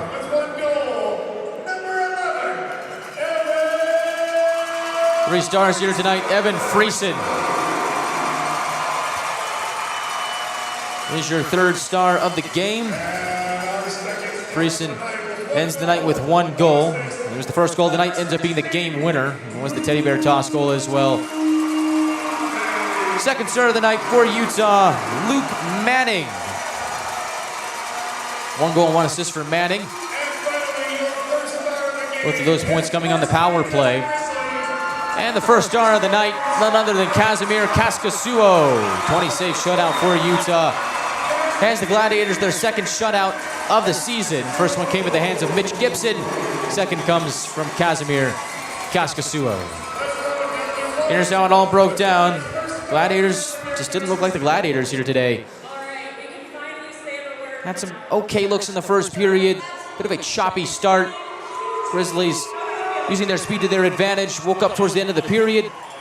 Evan Friesen scores with 3:05 left in the first period on the teddy bear goal. Initial shot was taken by John Gillette.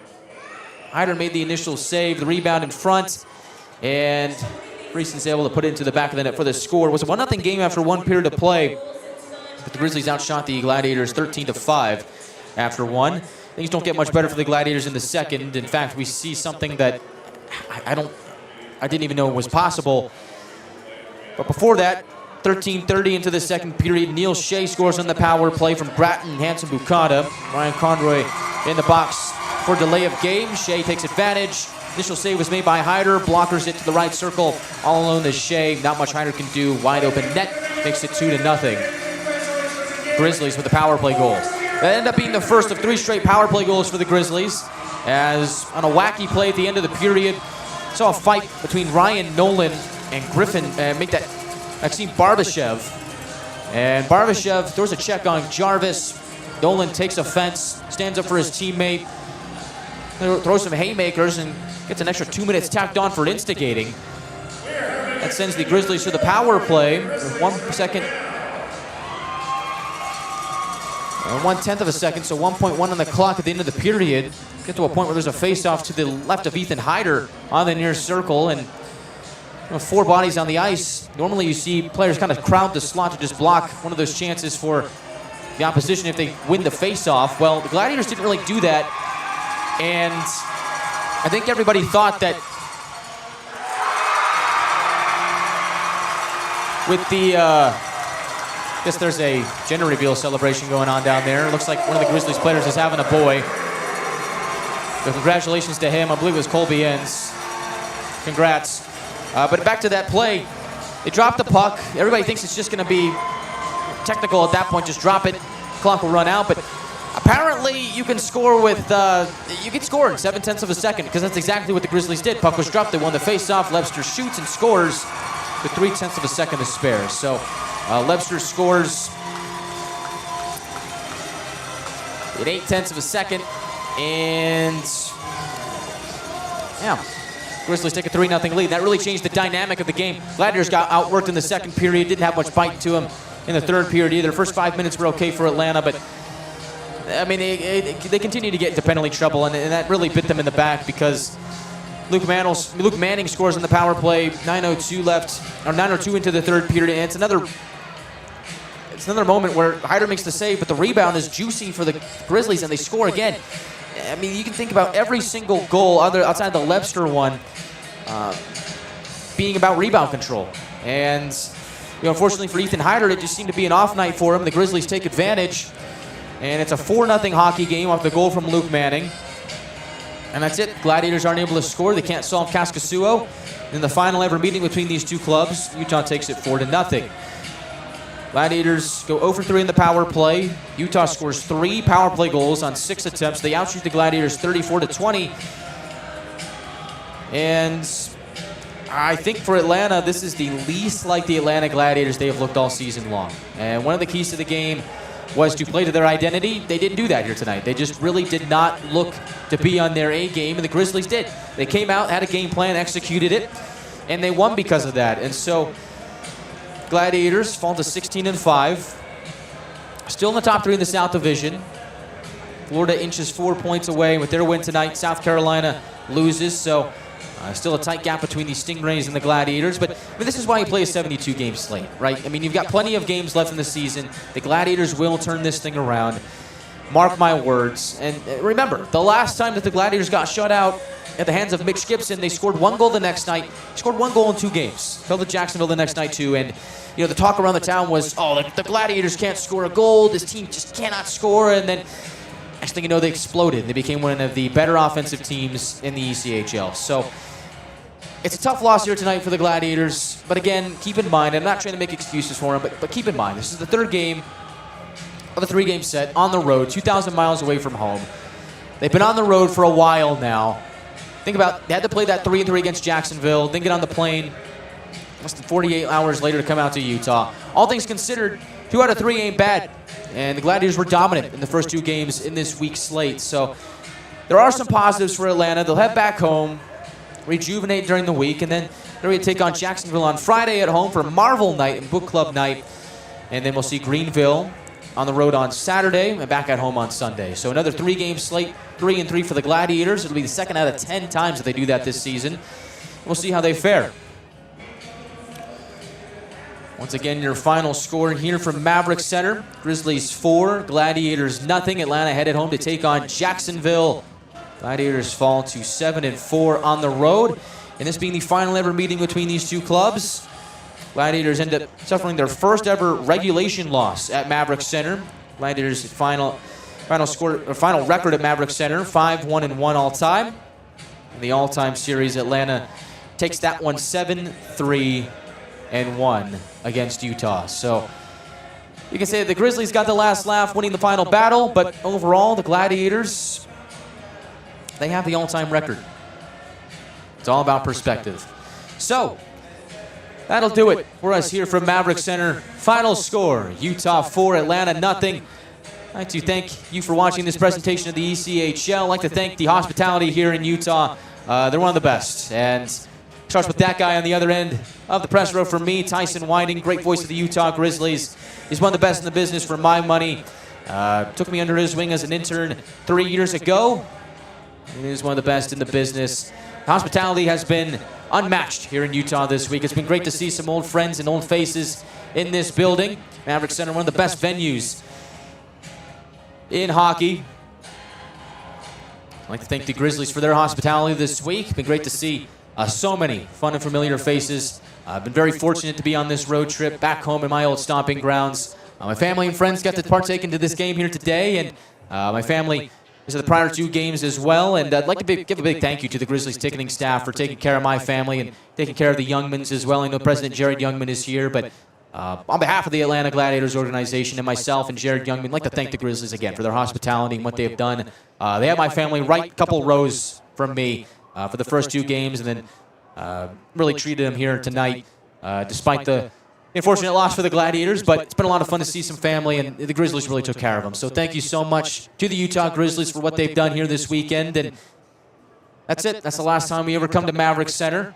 Grizzlies relocating to Trenton at the end of the year. Bittersweet moment, but been a fun series. And that is all from Maverik Center. So the Gladiators will travel back home, get ready for Jacksonville. We'll see you next time on the Gladiators Broadcast Network, Friday night, 7:10 puck drop from Gas South Arena, 6:50 pregame show. See you on the Gladiators Broadcast Network. I'm Guy Chiarenza, thanking you for watching this presentation of the ECHL. Saying good night and so long from my home here in Utah. See you back home in Atlanta. Thank you for watching, and have a good night.